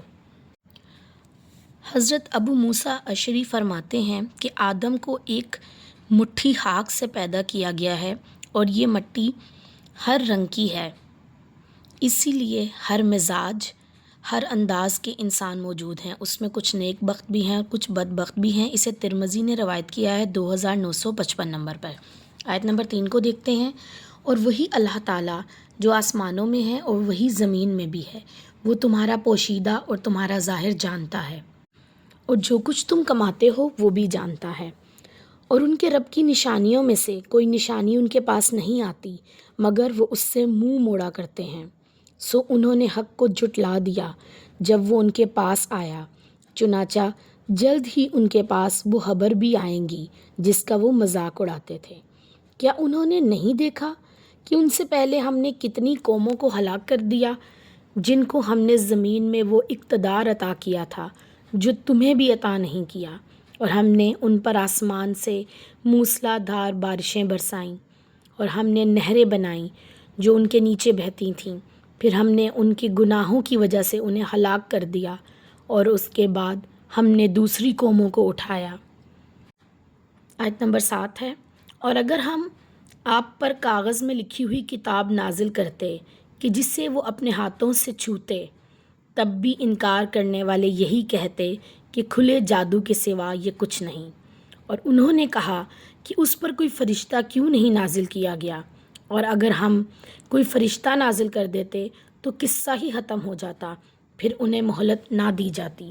یہ کفار مکہ کے حوالے سے بات ہے کہ وہ رسول اللہ صلی اللہ علیہ وآلہ وسلم پر اعتراض کرتے تھے کہ فرشتہ کیوں نہیں نازل اللہ نے ہم پہ کر دیا، اگر فرشتہ آپ پر وہی لے کے آ رہا ہے تو ڈائریکٹ فرشتہ ہمیں کیوں نہیں وہی بتا رہا۔ تو اللہ تعالیٰ نے کہا کہ اگر میں فرشتے کو نازل کر دیتا، یعنی کہ معجزہ سامنے نظر آ جاتا، پھر تو قصہ ہی تمام تھا، پھر کوئی مہلت نہیں دی جائے گی۔ جب معجزے مانگے جاتے ہیں اس کے بعد انسان کے پاس نہ مہلت کی گنجائش نہیں رہتی۔ اور اللہ رب العزت قرآن پاک میں ہی فرماتے ہیں کہ اللہ تعالیٰ نے مومنوں پر احسان کیا ہے کہ انہی کے درمیان میں سے ایک رسول مابعوث فرمایا ہے جو ان کو کتاب و حکمت کی تعلیم دیتا ہے، جو ان کا تزکیہ نفس کرتا ہے۔ اگر کوئی فرشتہ نازل ان کیس ہو جاتا، کیونکہ اللہ تعالیٰ تو ہر چیز پر قادر ہیں، تو تب ان لوگوں نے اعتراض کرنا تھا کہ یہ فرشتہ ہے، یہ انسانوں کی پرابلمز کو کیسے سمجھ سکتا ہے۔ رسول اللہ صلی اللہ علیہ وآلہ وسلم ایک انسان تھے اور ان کو وہ مابعوث ہوئے، یہ حکمت تھی کہ وہ جو تھے وہ ایک نارمل انسان جیسے لائف گزارتے ہیں، انہوں نے شادیاں بھی کیں، انہوں نے کاروبار بھی کیے، انہوں نے اپنے رشتے بھی نبھائے، وہ ہمارے لیے رول ماڈل بنے ایک انسان ہو کر۔ اگر ہمارے سامنے کوئی فرشتہ ہوتا تو لوگ اعتراض کر سکتے تھے کہ یہ فرشتہ انسانی زندگی کے مسائل اور اس زندگی کے جذبات اور اس زندگی کے پرابلمز کو نہیں سمجھ سکتا۔ تو اللہ تعالیٰ کے ہر کام میں حکمت ہے، کفار صرف اعتراض ہی کر سکتے ہیں۔ آیت نمبر 9 ہے۔ اور اگر ہم اسے فرشتہ بناتے تو ہم اس کو بھی آدمی ہی بناتے، اور ہم انہیں اسی شبہ میں ڈال دیتے جس میں وہ اب پڑے ہوئے ہیں۔ اللہ رب العزت فرما رہے ہیں کہ اگر کوئی فرشتہ بھی نازل ہوتا تو وہ انسان کی صورت میں ہی نازل ہوتا، وہ کسی فرشتے کی صورت میں نازل نہ ہوتا۔ آیت نمبر 10 ہے، اور یقیناً آپ سے پہلے بھی بہت سے رسولوں کا مذاق اڑایا گیا ہے، چنانچہ ان میں سے جن لوگوں نے مذاق اڑایا ان کو اسی عذاب نے آ گھیرا جس کا وہ مذاق اڑاتے تھے۔ اگر رکوع نمبر 7 کے موضوع کے حوالے سے دیکھیں تو اس میں عقیدہ توحید کے دلائل ہیں اور منکرین حق کا رد کیا گیا ہے کہ وہ کچھ بھی کر لیں ان کی بات تو مانی نہیں جائے گی۔ اور اگر ہم مقصد زندگی کو دیکھیں تو اللہ تعالیٰ کی نشانیوں پر غور و فکر کرنا ہے، اور جو غور و فکر کرتے ہیں وہی دل اللہ رب العزت سے جڑ جاتے ہیں۔ ہم دیکھتے ہیں کہ کامیاب لوگ وہ ہیں جن کے دل اللہ تعالیٰ سے جڑ جاتے ہیں، جو اللہ تعالیٰ کے کلام اور اللہ تعالیٰ کی دنیا اور اس کائنات پر غور و فکر کرتے ہیں۔ اور ناکام لوگ کون ہیں؟ جو اللہ رب العزت کا انکار کرتے ہیں اور وہ شک میں پڑے رہتے ہیں۔ وہ لوگ حق سے منہ موڑنے والے ہیں۔ ناکام ہیں وہ لوگ جو اللہ کی آیات کو جھٹلاتے ہیں، ان کا مذاق اڑاتے ہیں اور پھر اپنی زندگی کو گناہ کی دلدل میں ڈال دیتے ہیں۔ انشاءاللہ تعالی ہم نے کیا کرنا ہے؟ اللہ رب العزت کی نشانیوں پر غور و فکر کرتے ہوئے ایمان بھی لانا ہے، اور ان نشانیوں پر غور و فکر کرتے ہوئے رب کی معرفت بھی حاصل کرنی ہے انشاءاللہ۔ رکوع نمبر 8 کو دیکھتے ہیں اور آیت نمبر ہے 11۔ آپ کہہ دیجئے زمین میں چلو پھرو، پھر دیکھو کہ جھٹلانے والوں کا انجام کیا ہوا۔ آپ پوچھیں کس کا ہے جو بھی آسمانوں میں اور جو بھی زمین میں ہے؟ آپ کہہ دیں اللہ تعالیٰ ہی کا ہے، اس نے رحمت کرنا اپنے اوپر لازم کر رکھا ہے، وہ قیامت کے دن ضرور بضرور تمہیں جمع کرے گا جس میں کوئی شک نہیں۔ جن لوگوں نے اپنے آپ کو نقصان میں ڈالا ہے وہی ان پر ایمان نہیں لاتے۔ آیت نمبر 13 ہے، اور اللہ تعالیٰ ہی کا ہے جو بھی رات میں اور دن میں رہتا ہے، وہ سب کی سننے والا، سب کو جاننے والا ہے۔ آپ کہہ دیجئے کیا میں اللہ تعالیٰ کے سوا کسی اور کو ولی بناؤں؟ جو آسمان اور زمین کا خالق ہے اور وہی کھلاتا ہے اور اسے کھلایا نہیں جاتا۔ آپ کہہ دیں یقیناً مجھے تو یہ حکم دیا گیا ہے کہ سب سے پہلے میں ہی اسلام لانے والا بنوں، اور آپ ہرگز مشرکوں میں سے نہ بنیں۔ آیت نمبر 15 ہے، آپ کہہ دیجئے اگر میں اپنے رب کی نافرمانی کروں تو میں ایک بڑے دن کے عذاب سے ڈرتا ہوں۔ اس دن جس شخص کو اس عذاب سے دور رکھا گیا تو یقیناً اسی پر اللہ تعالیٰ نے رحم کیا، اور یہی واضح کامیابی ہے۔ یعنی کہ جو آگ سے بچا لیا گیا وہ کامیاب لوگ ہیں، اور وہی اصل میں اس دن کی کامیابی ہے۔ آیت نمبر 17 ہے، اور اگر اللہ تعالیٰ آپ کو کوئی نقصان پہنچائیں تو اس کے سوا کوئی اس کا دور کرنے والا نہیں، اور اگر وہ آپ کو کوئی بھلائی پہنچائیں تو وہی ہر چیز پر بڑی قدرت رکھنے والا ہے، اور وہ اپنے بندوں پر بڑا زور رکھنے والا اور بڑی حکمت والا، بڑی خبر رکھنے والا ہے۔ اللہ کے نبی صلی اللہ علیہ وآلہ وسلم ہر نماز کے بعد جو ہے نا یہ دعا پڑھتے تھے کہ اللہ کے سوا عبادت کی کوئی لائق نہیں، اس کا کوئی شریک نہیں، بادشاہت اسی کی ہے، تمام تعریف اسی کے لیے ہے، وہی ہر تعریف کے قابل ہے۔ اے اللہ، جسے تو دے اسے کوئی روکنے والا نہیں، اور جسے تو روک دے اسے کوئی دینے والا نہیں۔ اور اس حوالے سے ایک حدیث رسول بھی ہے کہ اگر ساری دنیا بھی مل کر تمہاری بھلائی کا ارادہ کر لیں، اور اگر اللہ تعالیٰ نے تمہاری تقدیر میں خیر نہیں لکھی تو وہ دنیا کے کوئی بھی انسان تمہیں بھلائی نہیں پہنچا سکتا۔ لیکن اگر ساری دنیا مل کر تمہارے لیے کچھ برا کرنا چاہے اور تمہیں نقصان پہنچانا چاہے، اور اگر اللہ تعالیٰ نے تمہاری تقدیر میں وہ نقصان نہیں لکھا تو ساری دنیا مل کے بھی تمہیں نقصان نہیں پہنچا سکتی۔ تو نفع اور نقصان کا اختیار صرف اللہ رب العزت کے پاس ہے، ہر دم اللہ تعالیٰ سے خیر طلب کرنی چاہیے۔ رکوع نمبر 8 ہے، آیت نمبر 19 اور 20 کو دیکھتے ہیں۔ آپ ان سے پوچھیں کس کی گواہی سب سے بڑی ہے؟ آپ کہہ دیجئے اللہ تعالیٰ کی گواہی، وہ میرے اور تمہارے درمیان گواہ ہے، اور میری طرف سے یہ قرآن وحی کیا گیا ہے تاکہ میں اس کے ساتھ تمہیں بھی خبردار کروں اور انہیں بھی جن تک یہ پہنچے۔ کیا تم گواہی دیتے ہو کہ اللہ تعالیٰ کے ساتھ واقعتاً دوسرے معبود بھی ہیں؟ آپ کہہ دیں میں تو گواہی نہیں دیتا ہوں۔ آپ کہہ دیں وہ تو بس ایک ہی معبود ہے، اور بلا شبہ میں ان سے لا تعلق ہوں جنہیں تم شریک بناتے ہو۔ جن کو ہم نے کتاب دی ہے وہ اس کو ایسے ہی پہچانتے ہیں جیسے وہ اپنے بیٹوں کو پہچانتے ہیں، جن لوگوں نے خود کو نقصان میں ڈالا ہے وہی ایمان نہیں لائیں گے۔ رکوع نمبر 8 کے موضوع کے حوالے سے دیکھیں تو اس میں بھی توحید کے دلائل ہیں، اور مقصد زندگی کو دیکھیں تو زمین میں اللہ تعالیٰ کی نشانیاں دیکھنے کے لیے چلنا پھرنا چاہیے۔ کامیاب لوگ کون ہیں؟ جو زمین میں غور و فکر کرنے کے لیے، اللہ کی نشانیوں کو دیکھنے کے لیے چلتے پھرتے ہیں اور اللہ تعالیٰ کے آگے سر تسلیم ہم کرتے ہیں۔ کامیاب ہیں وہ لوگ جو اللہ تعالیٰ کی نافرمانی کرنے سے ڈرتے ہیں اور وہ حق کی دعوت دیتے ہیں۔ ناکام لوگوں کے رویے ہیں کہ وہ ایمان نہیں لاتے، وہ شرک کرتے ہیں، وہ اللہ تعالیٰ کو چھوڑ کر دوسروں کو اپنا معبود و سرپرست بناتے ہیں، وہ اپنے آپ کو ہمیشہ نقصان میں ڈالتے ہیں اور وہ دعوت حق کو جھٹلاتے ہیں۔ انشاءاللہ تعالیٰ ہم نے کیا کرنا ہے؟ ہم نے اللہ تعالیٰ کو چھوڑ کر کبھی کسی کو اپنا دوست، اپنا ولی، اپنا ساتھی نہیں بنانا۔ ہمیشہ اپنا دوست، اپنا جو مالک، خالق صرف اللہ تعالیٰ کو سمجھنا ہے اور انہی کو بنانا ہے انشاءاللہ تعالیٰ۔ رکوع نمبر 9 کو دیکھتے ہیں اور آیت نمبر 21 ہے۔ اور اس سے بڑا ظالم اور کون ہوگا جو اللہ تعالیٰ پر بہتان باندھے یا اس کی آیات کو جھٹلائے۔ ظالم یقیناً کامیاب نہیں ہوتے۔ اور جس دن ہم ان سب کو جمع کریں گے پھر ہم شرک کرنے والوں سے پوچھیں گے کہ تمہارے وہ شریک کہاں ہیں جن کا تم دعویٰ کیا کرتے تھے؟ پھر ان کا اس کے سوا کوئی عذر نہ ہوگا کہ وہ کہیں گے کہ قسم ہے اللہ ہمارے رب کی، ہم مشرک نہ تھے۔ آپ دیکھیں یہ کیسے اپنے آپ پر جھوٹ بول رہے ہیں، اور وہ سب ان سے گم ہو جائے گا جو یہ جھوٹ باندھا کرتے تھے۔ اور ان میں سے کچھ ایسے بھی ہیں جو آپ کو کان لگا کر سنتے ہیں، حالانکہ ہم نے ان کے دلوں پر پردے ڈال دیے ہیں کہ وہ اس کو نہ سمجھے، اور ان کے کانوں میں ڈانٹ رکھ دی ہے، اور اگر وہ تمام نشانیاں دیکھ لیں تو بھی وہ ان پر ایمان نہیں لائیں گے، حتیٰ کہ جب وہ آپ کے پاس آتے ہیں تو آپ سے جھگڑا کرتے ہیں۔ جن لوگوں نے کفر کیا وہ کہتے ہیں پہلوں کی کہانیوں کے سوا یہ کچھ نہیں ہے، اور وہ اس سے لوگوں کو باز رکھتے ہیں اور خود بھی اس سے دور ہی رہتے ہیں، اور اپنی جانوں کے سوا وہ کسی کو ہلاک نہیں کر رہے مگر وہ شعور نہیں رکھتے۔ قیامت کے بارے میں حضرت ابو ہریرہ سے روایت ہے کہ رسول اللہ صلی اللہ علیہ وآلہ وسلم نے فرمایا قیامت اس وقت تک قائم نہ ہوگی جب تک سورج مغرب سے نکلے گا، اور اس وقت کا ایمان لانا کچھ بھی فائدہ نہیں دے گا۔ یہ مسلم کی روایت ہے 396 نمبر پر۔ آیت نمبر 27 ہے، اور اگر آپ دیکھیں کہ جب انہیں آگ پر کھڑا کیا جائے گا تو کہیں گے کہ اے کاش ہم واپس بھیج دیے جائیں اور ہم اپنے رب کی آیات کو نہ جھٹلائیں اور ہم ایمان والے بن جائیں، بلکہ ان پر وہ واضح ہو چکا جسے وہ اس سے پہلے چھپایا کرتے تھے، اور اگر وہ واپس بھیج دیے جائیں تو دوبارہ وہی کریں گے جس سے ان کو منع کیا گیا تھا، بلا شبہ وہ جھوٹے ہیں۔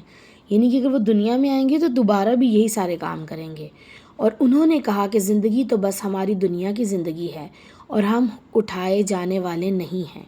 اور اگر آپ دیکھیں جب انہیں اپنے رب کے سامنے کھڑا کیا جائے گا وہ پوچھے گا کیا یہ حقیقت نہیں ہے؟ وہ کہیں گے ہاں ہمارے رب کی قسم کیوں نہیں؟ وہ فرمائے گا تو عذاب چکھو کیونکہ تم کفر کیا کرتے تھے۔ رکوع نمبر 9 کے موضوع کے حوالے سے اگر ہم بات کریں تو دعوت حق کا انکار کرنے والوں کا رویہ اور ان کا انجام جو ہے وہ بتایا گیا ہے، اور مقصد زندگی کیا ہے کہ اپنے رب کے سامنے کھڑے ہونے کو یاد رکھنا ہے ہمیشہ کہ ایک دن ہم نے اللہ تعالیٰ کے سامنے کھڑے ہونا ہے اور ہم نے تمام باتوں کا جواب دینا ہے۔ اور کامیاب لوگ بھی وہی ہیں، اور یہی ہے کامیابی کا کرائٹیریا اور رویہ کہ وہ اللہ تعالیٰ کا خوف رکھتے ہیں وہ لوگ، اور وہ جواب دہی کا احساس رکھتے ہیں، اور وہ اس چیز کو جو ہے اس چیز کے بارے میں جانتے ہیں، اپنا شعور رکھتے ہیں کہ ہم نے ایک دن اللہ تعالیٰ کے سامنے حاضر ہونا ہے۔ اور ناکام لوگ کون ہیں؟ جو اللہ تعالیٰ پر جھوٹ باندھتے ہیں، جو شرک کرتے ہیں، اللہ تعالیٰ کی نشانیوں کو جھٹلاتے ہیں، جو جھگڑا کرتے ہیں حق کی بات پر، جو انکار کرتے ہیں، اور جو حق بات سامنے آ جائے تو اس کو جھٹلاتے ہیں۔ ناکام ہیں وہ لوگ جو حق کو قبول نہیں کرتے، اور حق جو قبول کرتے ہیں ان کے راستے میں بھی رکاوٹیں ڈالتے ہیں۔ ناکام ہیں وہ لوگ جو بے شعور ہیں اور اپنی تباہی کا باعث خود ہی بنتے ہیں۔ ناکام ہیں وہ لوگ جو اس فانی دنیا کے لیے صرف جیتے ہیں اور انہیں مرنے کے بعد جی اٹھنے والی زندگی پر یقین نہیں ہوتا۔ تو آئیے ہم سب عہد کرتے ہیں کہ آنے والی زندگی کے لیے ہم نے کام کرنے ہیں، حق پرستوں کی صفات اپنے اندر پیدا کرنی ہے اور باطل صفات کو اپنے اندر سے نکالنا ہے، اور اس شعور کو اپنے دل میں جگانا ہے کہ ایک دن ہم نے اللہ رب العزت کے سامنے پیش ہونا ہے اور ہمارے تمام اعمال کا حساب کتاب ہونا ہے۔ جب یہ دل میں شعور اور یہ آگاہی پیدا ہو جائے گی نا تو ہمارے اعمال بھی بہتر ہو جائیں گے انشاءاللہ تعالی۔ رکوع نمبر 10 کو دیکھتے ہیں، آیت نمبر 31 ہے، وہ لوگ نقصان میں ہی رہے جنہوں نے اللہ تعالیٰ کی ملاقات کو جھٹلایا، حتیٰ کہ جب قیامت ان پر اچانک آئے گی تو وہ کہیں گے ہائے افسوس اس کے بارے میں ہماری کوتاہی پر، اور وہ اپنے بوجھ اپنے پیٹھوں پر اٹھائے ہوں گے، دیکھو کتنا ہی برا بوجھ وہ اٹھائیں گے۔ اصل میں تو صحابہ اکرام اور نبی صلی اللہ علیہ وسلم کو یہ شعور حاصل تھا کہ زندگی تو بس آخرت کی زندگی ہے۔ اس وقت جب غزوہ خندق کھود رہے تھے اور اس کی تیاری ہو رہی تھی اور سب مسلمانوں نے اپنے پیٹ پر پتھر باندھے تھے اور اللہ تعالیٰ کے نبی جوش دلانے کے لیے ایک ہی بات بولتے تھے کہ اے اللہ زندگی تو بس آخرت کی زندگی ہے، اصل کامیابی تو آخرت کی کامیابی ہے، تو پھر ہم چھوٹی چھوٹی باتوں پر کیوں گھبرا جاتے ہیں اور کیوں اس فانی دنیا، اس کھیل تماشے والی دنیا کے لیے اعمال کرتے ہیں؟ کیونکہ جب ہمیں یہ شعور حاصل ہو جائے گا نا کہ اصل کامیابی تو آخرت کی کامیابی ہے، ہمارے اعمال دنیا میں بھی بہتر ہونے لگ جائیں گے۔ آیت نمبر 32 ہے، اور دنیا کی زندگی کھیل تماشے کے سوا کچھ نہیں، اور آخرت کا گھر ان کے لیے بہت ہی بہتر ہے جو اللہ تعالیٰ سے ڈرتے ہیں، کیا پھر بھی تم نہیں سمجھتے؟ تحقیق ہم جانتے ہیں ان کی باتیں آپ کو غمزدہ کرتی ہیں، چنانچہ وہ آپ کو نہیں جھٹلاتے بلکہ یہ ظالم اللہ تعالیٰ کی آیات کا انکار کرتے ہیں۔ اچھا، یہ نبی صلی اللہ علیہ وسلم کو حوصلہ دیا گیا ہے کہ مجھے پتہ ہے، اللہ تعالیٰ فرما رہی ہے مجھے پتہ ہے ان کی باتیں آپ کو غمزدہ کر رہی ہیں، لیکن آپ پریشان نہ ہوں، انہوں نے آپ کو نہیں جھٹلایا بلکہ انہوں نے اللہ کی آیات کو جھٹلایا ہے۔ آیت نمبر 34 ہے، اور آپ سے پہلے بھی رسولوں کو جھٹلایا گیا، چنانچہ انہوں نے اس پر صبر کیا جو انہیں جھٹلایا گیا، اور ان کو ایذا دی گئی یہاں تک کہ ان کو ہماری مدد پہنچ گئی، اور اللہ تعالیٰ کی باتیں بدلنے والا کوئی نہیں ہے۔ اور آپ کے پاس بعض رسولوں کی خبریں آ چکی ہیں۔ بعض رسولوں کی خبروں سے مراد کے قرآن پاک میں قوم لوط، قوم سمود، قوم عاد، ان کے تمام قصے جو ہیں اللہ تعالیٰ نے رسول اللہ صلی اللہ علیہ وسلم تک پہنچا دیے ہیں کہ جن لوگوں نے جھٹلایا تھا تو دیکھو کیسے میں نے پتھروں کی بارش کر دی تھی، کیسے میں نے حضرت نوح کی قوم کو طوفان نوح میں ڈبو دیا تھا، کہ جو لوگ بھی حق کا انکار کرتے ہیں پھر جب اللہ تعالیٰ کا غضب آتا ہے تو کوئی ان کو بچا نہیں پاتا۔ یہاں پہ رک کے ایک بار اپنا جائزہ ضرور لینا ہے کہ کیا ہم تو نہیں حق کو جھٹلاتے، کیا ہم تو نہیں اللہ کی آیات کا انکار کرتے، کیا ہم تو نہیں اللہ تعالیٰ کی آیات کا مذاق اڑاتے، یا وہ لوگ جو دین کا کام کر رہے ہیں یا دین پر عمل کرنے کی کوشش کر رہے ہیں کیا ہم ان کا مذاق تو نہیں اڑاتے؟ تو ضرور اپنا جائزہ لیتے رہنا ہے۔ آیت نمبر 35 ہے، اور اگر آپ پر ان کی بے روحی گراں گزرتی ہے تو اگر آپ میں طاقت ہے کہ زمین میں کوئی سرنگ ڈھونڈو یا آسمان میں سیڑھی لگاؤ تو ان کے پاس کوئی نشانی لے آؤ، اور اگر اللہ تعالیٰ چاہتا تو ان سب کو ہدایت پر جمع کر دیتا، چنانچہ آپ نادانوں میں قطعاً نہ ہو جائیں۔ اللہ تعالیٰ رسول اللہ کا حوصلہ دے رہے ہیں کہ آپ پریشان نہ ہوں، کہ اگر میں چاہتا نا تو میں ساری دنیا کو ہدایت دے دیتا، لیکن میں نے یہی تو چاہا کہ میں نے تقوی اور فجور انسان کے دل کے اندر رکھ دی ہے، اور اس کو کتاب، حکمت اور ساتھ ایک پیغمبر دیا ہے، اور عقل و شعور دی ہے، دل و دماغ دیا ہے انسان کو۔ اب یہ اس پہ ہے کہ وہ اس اپنی عقل سے، اپنی سوچ سے، اپنے شعور سے، اپنے علم سے کس طرح سے اللہ کی باتوں کو ایکسیپٹ کرتا ہے یا وہ ریجیکٹ کرتا ہے۔ تو آپ پریشان نہ ہوں۔ آیت نمبر 36 ہے، قبول تو صرف وہی کرتے ہیں جو سنتے ہیں، اور مردوں کو تو اللہ تعالیٰ اٹھائے گا، پھر وہ اسی کی طرف لوٹائے جائیں گے۔ یہ بہت زیادہ ایک ڈرانے والی آیت ہے کہ قبول تو وہی کرتے ہیں جو سنتے ہیں، یعنی کہ جو زندہ لوگ ہیں نا اللہ تعالیٰ کی نظروں میں وہی اللہ تعالیٰ کی آیات کو قبول کریں گے، اور جو قبول نہیں کرتا نا اٹس مین کہ وہ گونگے ہیں، بہرے ہیں، اندھے ہیں۔ اور آپ کو پتہ ہے گونگا بہرا اندھا کون ہوتا ہے؟ جو مردہ ہوتا ہے، جو زندہ نہیں ہوتا۔ جو زندہ ہے وہ سنتا بھی ہے، وہ دیکھتا بھی ہے اپنی شعور کی آنکھ سے. یہ جو ہے نا ظاہری طور پہ کسی کو اندھا بہرا گونگا نہیں کہا گیا، یہ باطنی طور پہ کہا گیا ہے. اندھا وہ نہیں ہوتا جس کو آنکھوں سے نظر نہ آئے، اندھا تو وہ ہے جو حق کو دیکھ نہ پائے. بہرا وہ نہیں ہوتا جس کو کانوں سے سنائی نہ دے ارد گرد کی آوازیں. بہرا تو وہ انسان ہے جو حق کی بات کو سن نہ سکے. گونگا وہ نہیں ہوتا جو منہ سے بول نہ سکے. گونگا تو وہ ہے جو حق بات کو بیان نہ کر سکے. تو یہاں پہ یہ والی چیز، اور ان ایسے لوگوں کو مردہ کہا گیا ہے. آیت نمبر 37 ہے، اور انہوں نے کہا کہ اس پر اس کے رب کی جناب سے کوئی معجزہ کیوں نہیں اتارا گیا. آپ کہہ دیں بلا شبہ اللہ تعالیٰ معجزہ اتارنے پر بھی قادر ہے، لیکن اکثر لوگ نہیں جانتے. اور زمین میں جو جانور بھی ہیں، جو پرندے بھی اپنے پروں سے اڑتے ہیں، ان میں کوئی قسم ایسی نہیں جو تم جیسی امتوں میں نہ ہو. ہم نے اپنی کتاب میں کوئی چیز نہیں چھوڑی، پھر یہ اپنے رب ہی کی جانب اکٹھے کیے جائیں گے. سورہ نحل آیت نمبر 89 میں اللہ رب العزت فرماتے ہیں کہ ہم نے یہ کتاب جو نازل کی ہے اس میں ہر چیز کو وضاحت کے ساتھ بیان کر دیا ہے. یعنی کہ اب کوئی چیز باقی نہیں رہی دنیا میں. اللہ تعالیٰ نے اپنا دین مکمل کر دیا ہے. کوئی بھی چھوٹی یا بڑی بات جو ہم کہیں کہ ہمیں قرآن پاک سے نہیں ملتی تو یہ بہت غلط بات ہے. اللہ رب العزت نے ہر چیز رہتی دنیا تک جو ہے نا وہ اس کتاب میں واضح کر دی ہے، اور وہ حدیث رسول کے تھرو بھی ہم تک پہنچ چکی ہیں. اور جن لوگوں نے ہماری آیات کو جھٹلایا ہے وہ بہرے، گونگے، اندھیروں میں پڑے ہیں، یعنی کہ ان میں عقل و فہم کی کمی ہے. اللہ تعالیٰ جس کو چاہتا ہے بھٹکا دیتا ہے، وہ جس کو چاہتا ہے سیدھے راستے پر چلا دیتا ہے. یعنی کہ آیت نمبر 39 سے ہمیں پتہ چلتا ہے کہ اللہ تعالیٰ جس کو چاہیں ہدایت دیں اور جس کو چاہیں وہ گمراہ کر دیں. تو ہمیشہ ہدایت کے لیے دعائیں مانگنی ہیں، کیونکہ یہ اللہ کی چاہ ہے، اور اللہ کی چاہ کے لیے دعائیں مانگنی ہیں انشاءاللہ. اسی آیت کے ریفرنس میں سورہ نساء میں آیت نمبر 115 میں اللہ رب العزت فرماتے ہیں، اور جو کوئی رسول کی مخالفت کرے گا اس کے بعد کہ اس پر ہدایت واضح ہو چکی اور اہل ایمان کے راستے کے علاوہ پر گامزن ہوگا، تو ہم اس کو ادھر سے پھیر دیں گے جدھر وہ پھرے گا، پھر اسے جہنم میں داخل کریں گے، اور بہت ہی برا ٹھکانہ ہے یہ جہنم. تو اللہ تعالیٰ سے دعا کرتے ہیں کہ اللہ تعالیٰ ہمیں اس برے ٹھکانے سے بچا کر جنت الفردوس میں اعلیٰ مقام عطا فرما دے. آمین ثم آمین. آیت نمبر 40 اور 41 کو دیکھیں گے. آپ کہیں تمہارا کیا خیال ہے اگر تم پر اللہ کا عذاب آ جاتا ہے یا تم پر قیامت آ جاتی ہے، کیا اس وقت بھی تم اللہ کے سوا کسی اور کو پکارو گے اگر تم واقعتاً سچے ہو؟ بلکہ تم اسی کو پکارو گے. پھر اگر وہ چاہتا ہے تو اس مصیبت کو دور کر دیتا ہے جس کے لیے تم اسے پکارتے ہو، اور تم ان سب کو بھول جاتے ہو جنہیں تم شریک بناتے ہو. اگر ہم رکوع نمبر 10 کے موضوع کو دیکھیں تو یہ رسول اللہ کی دل جوئی کی گئی ہے. بار بار ان کو حوصلہ دیا گیا ہے. جہاں پہ وہ انسانوں کے رویے سے ٹوٹتے ہیں، غمزدہ ہوتے ہیں، اللہ تعالیٰ ان کو فوراً تھام لیتے ہیں.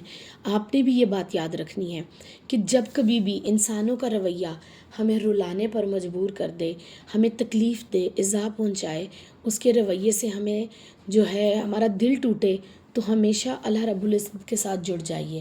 اللہ تعالیٰ ہی ہیں جو دلوں کو جوڑتے ہیں، جو حوصلہ دیتے ہیں، جو انسان کے سب سے بہترین دوست ہیں اور ولی ہیں. مقصد زندگی کی بات کریں تو حق کے راستے پر جمے رہنا اس رکوع کا مقصد ہے، کہ ہم نے بھی رسول اللہ صلی اللہ علیہ وآلہ وسلم کی طرح لوگوں کی باتوں کی پرواہ نہیں کرنی اور حق پر ڈٹے رہنا ہے. رکوع نمبر 10 کے حوالے سے اگر ہم دیکھیں کامیاب لوگوں کے رویے کیا ہیں، کہ حق کے راستے میں پہنچائی جانے والی تکالیف پر صبر کرنا ہے انشاءاللہ، عقل سے کام لینا ہے اور دعوت حق پر لبیک کہنا ہے.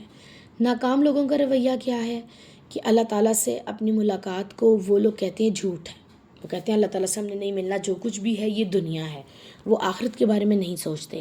اور ناکام لوگ کون ہیں؟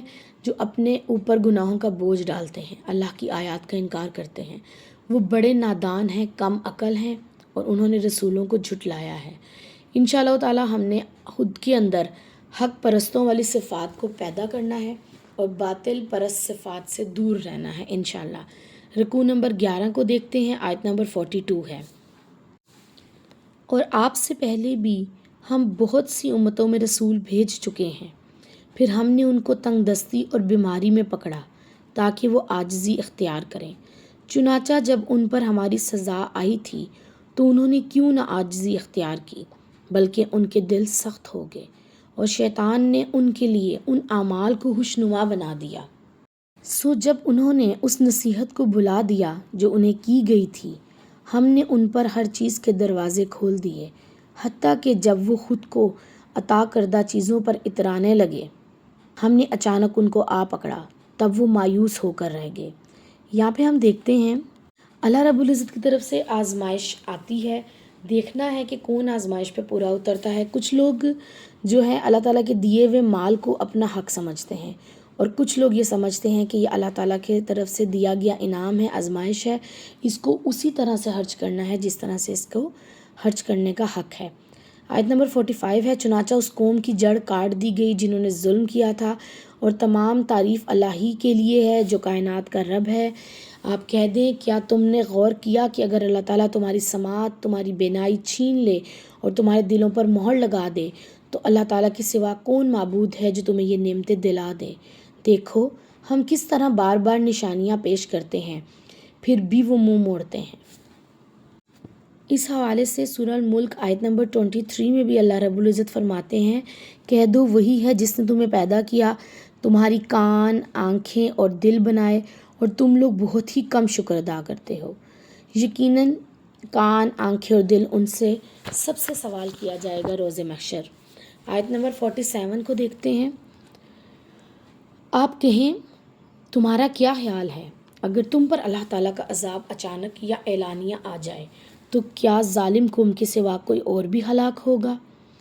اور ہم رسولوں کو خوشخبری دینے والے اور ڈرانے والے ہی بنا کر بھیجتے ہیں، چنانچہ جو لوگ ایمان لائیں اور اصلاح کریں تو ان پر نہ کوئی خوف ہوگا نہ وہ غمگین ہوں گے، اور جن لوگوں نے ہماری آیات کو جھٹلایا تو ان کو عذاب پکڑے گا کیونکہ وہ نافرمانی کرتے تھے۔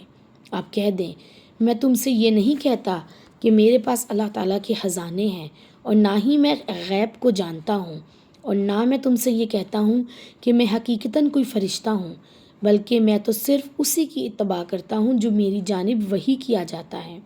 آپ کہہ دیں کیا اندھا اور آنکھوں والا دونوں برابر ہیں؟ سو کیا تم غور و فکر نہیں کرتے؟ رکوع نمبر 11 کے موضوع کے حوالے سے دیکھیں تو عذاب الہی کا قانون بتایا گیا ہے اس کے موضوع میں، اور مقصد زندگی ہے کہ وحی کی پیروی کرنی ہے انشاءاللہ۔ کامیاب لوگوں کے رویے کیا ہیں کہ وہ اللہ تعالیٰ کی بات کے سامنے سرنڈر کرتے ہیں اور عاجزی اختیار کرتے ہیں۔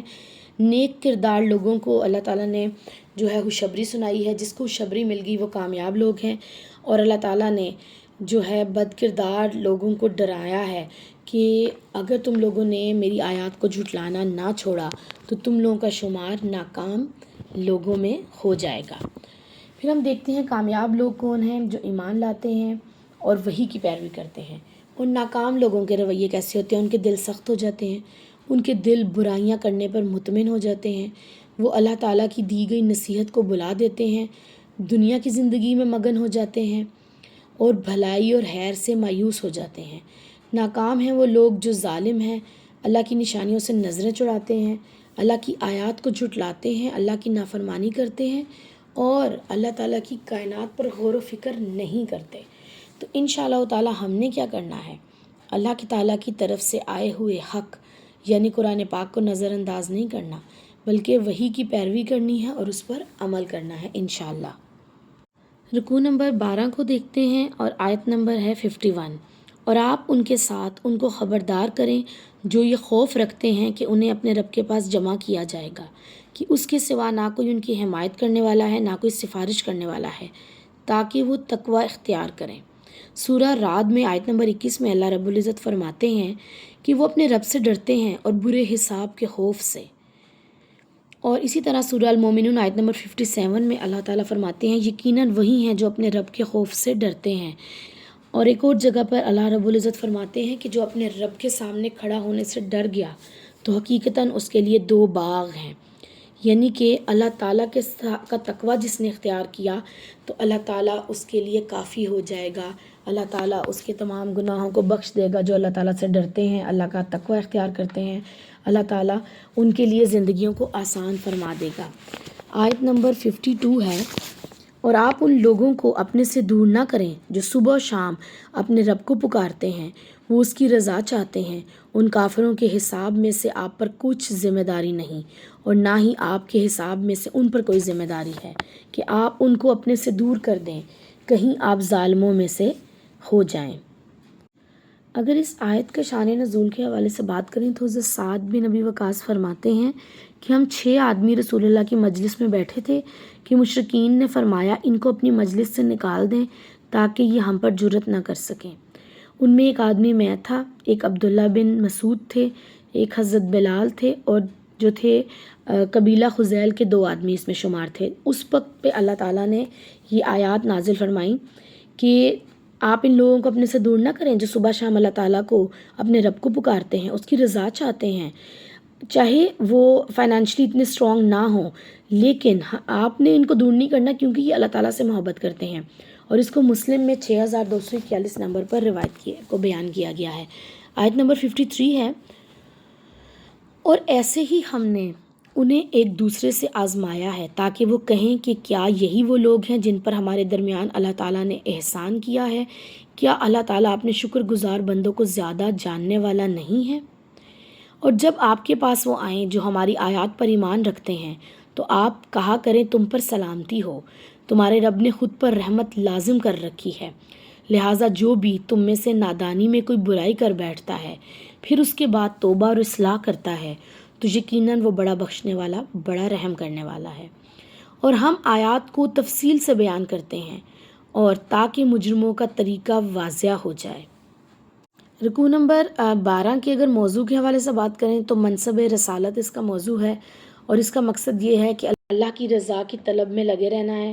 کامیاب لوگ وہ ہیں جو وحی کا علم حاصل کرتے ہیں، پھر اس سے نصیحت حاصل کرتے ہیں، وہ اللہ تعالیٰ کا خوف رکھنے والے لوگ ہیں۔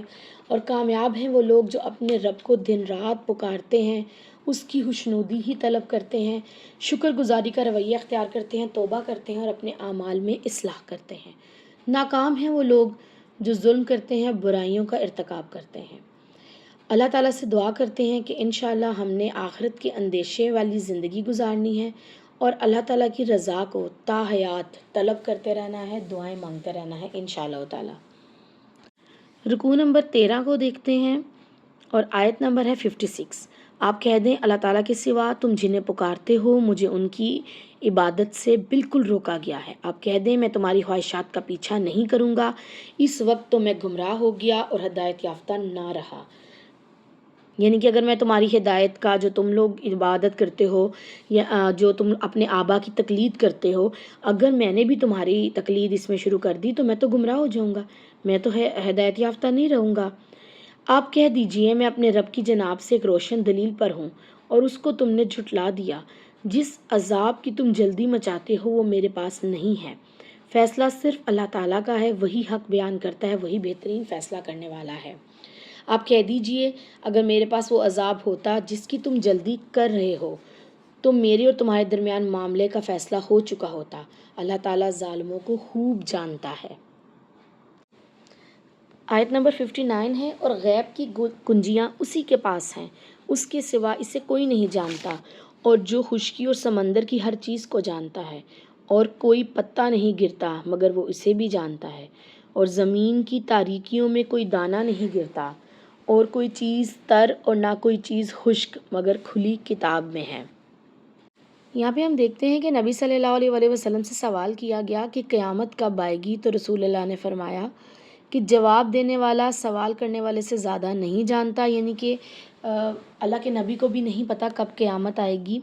اور نبی صلی اللہ علیہ وسلم نے فرمایا کہ یہ غیب کی کنجیاں ہیں کہ قیامت کب آئے گی اور ماں کے رحموں میں کیا ہے۔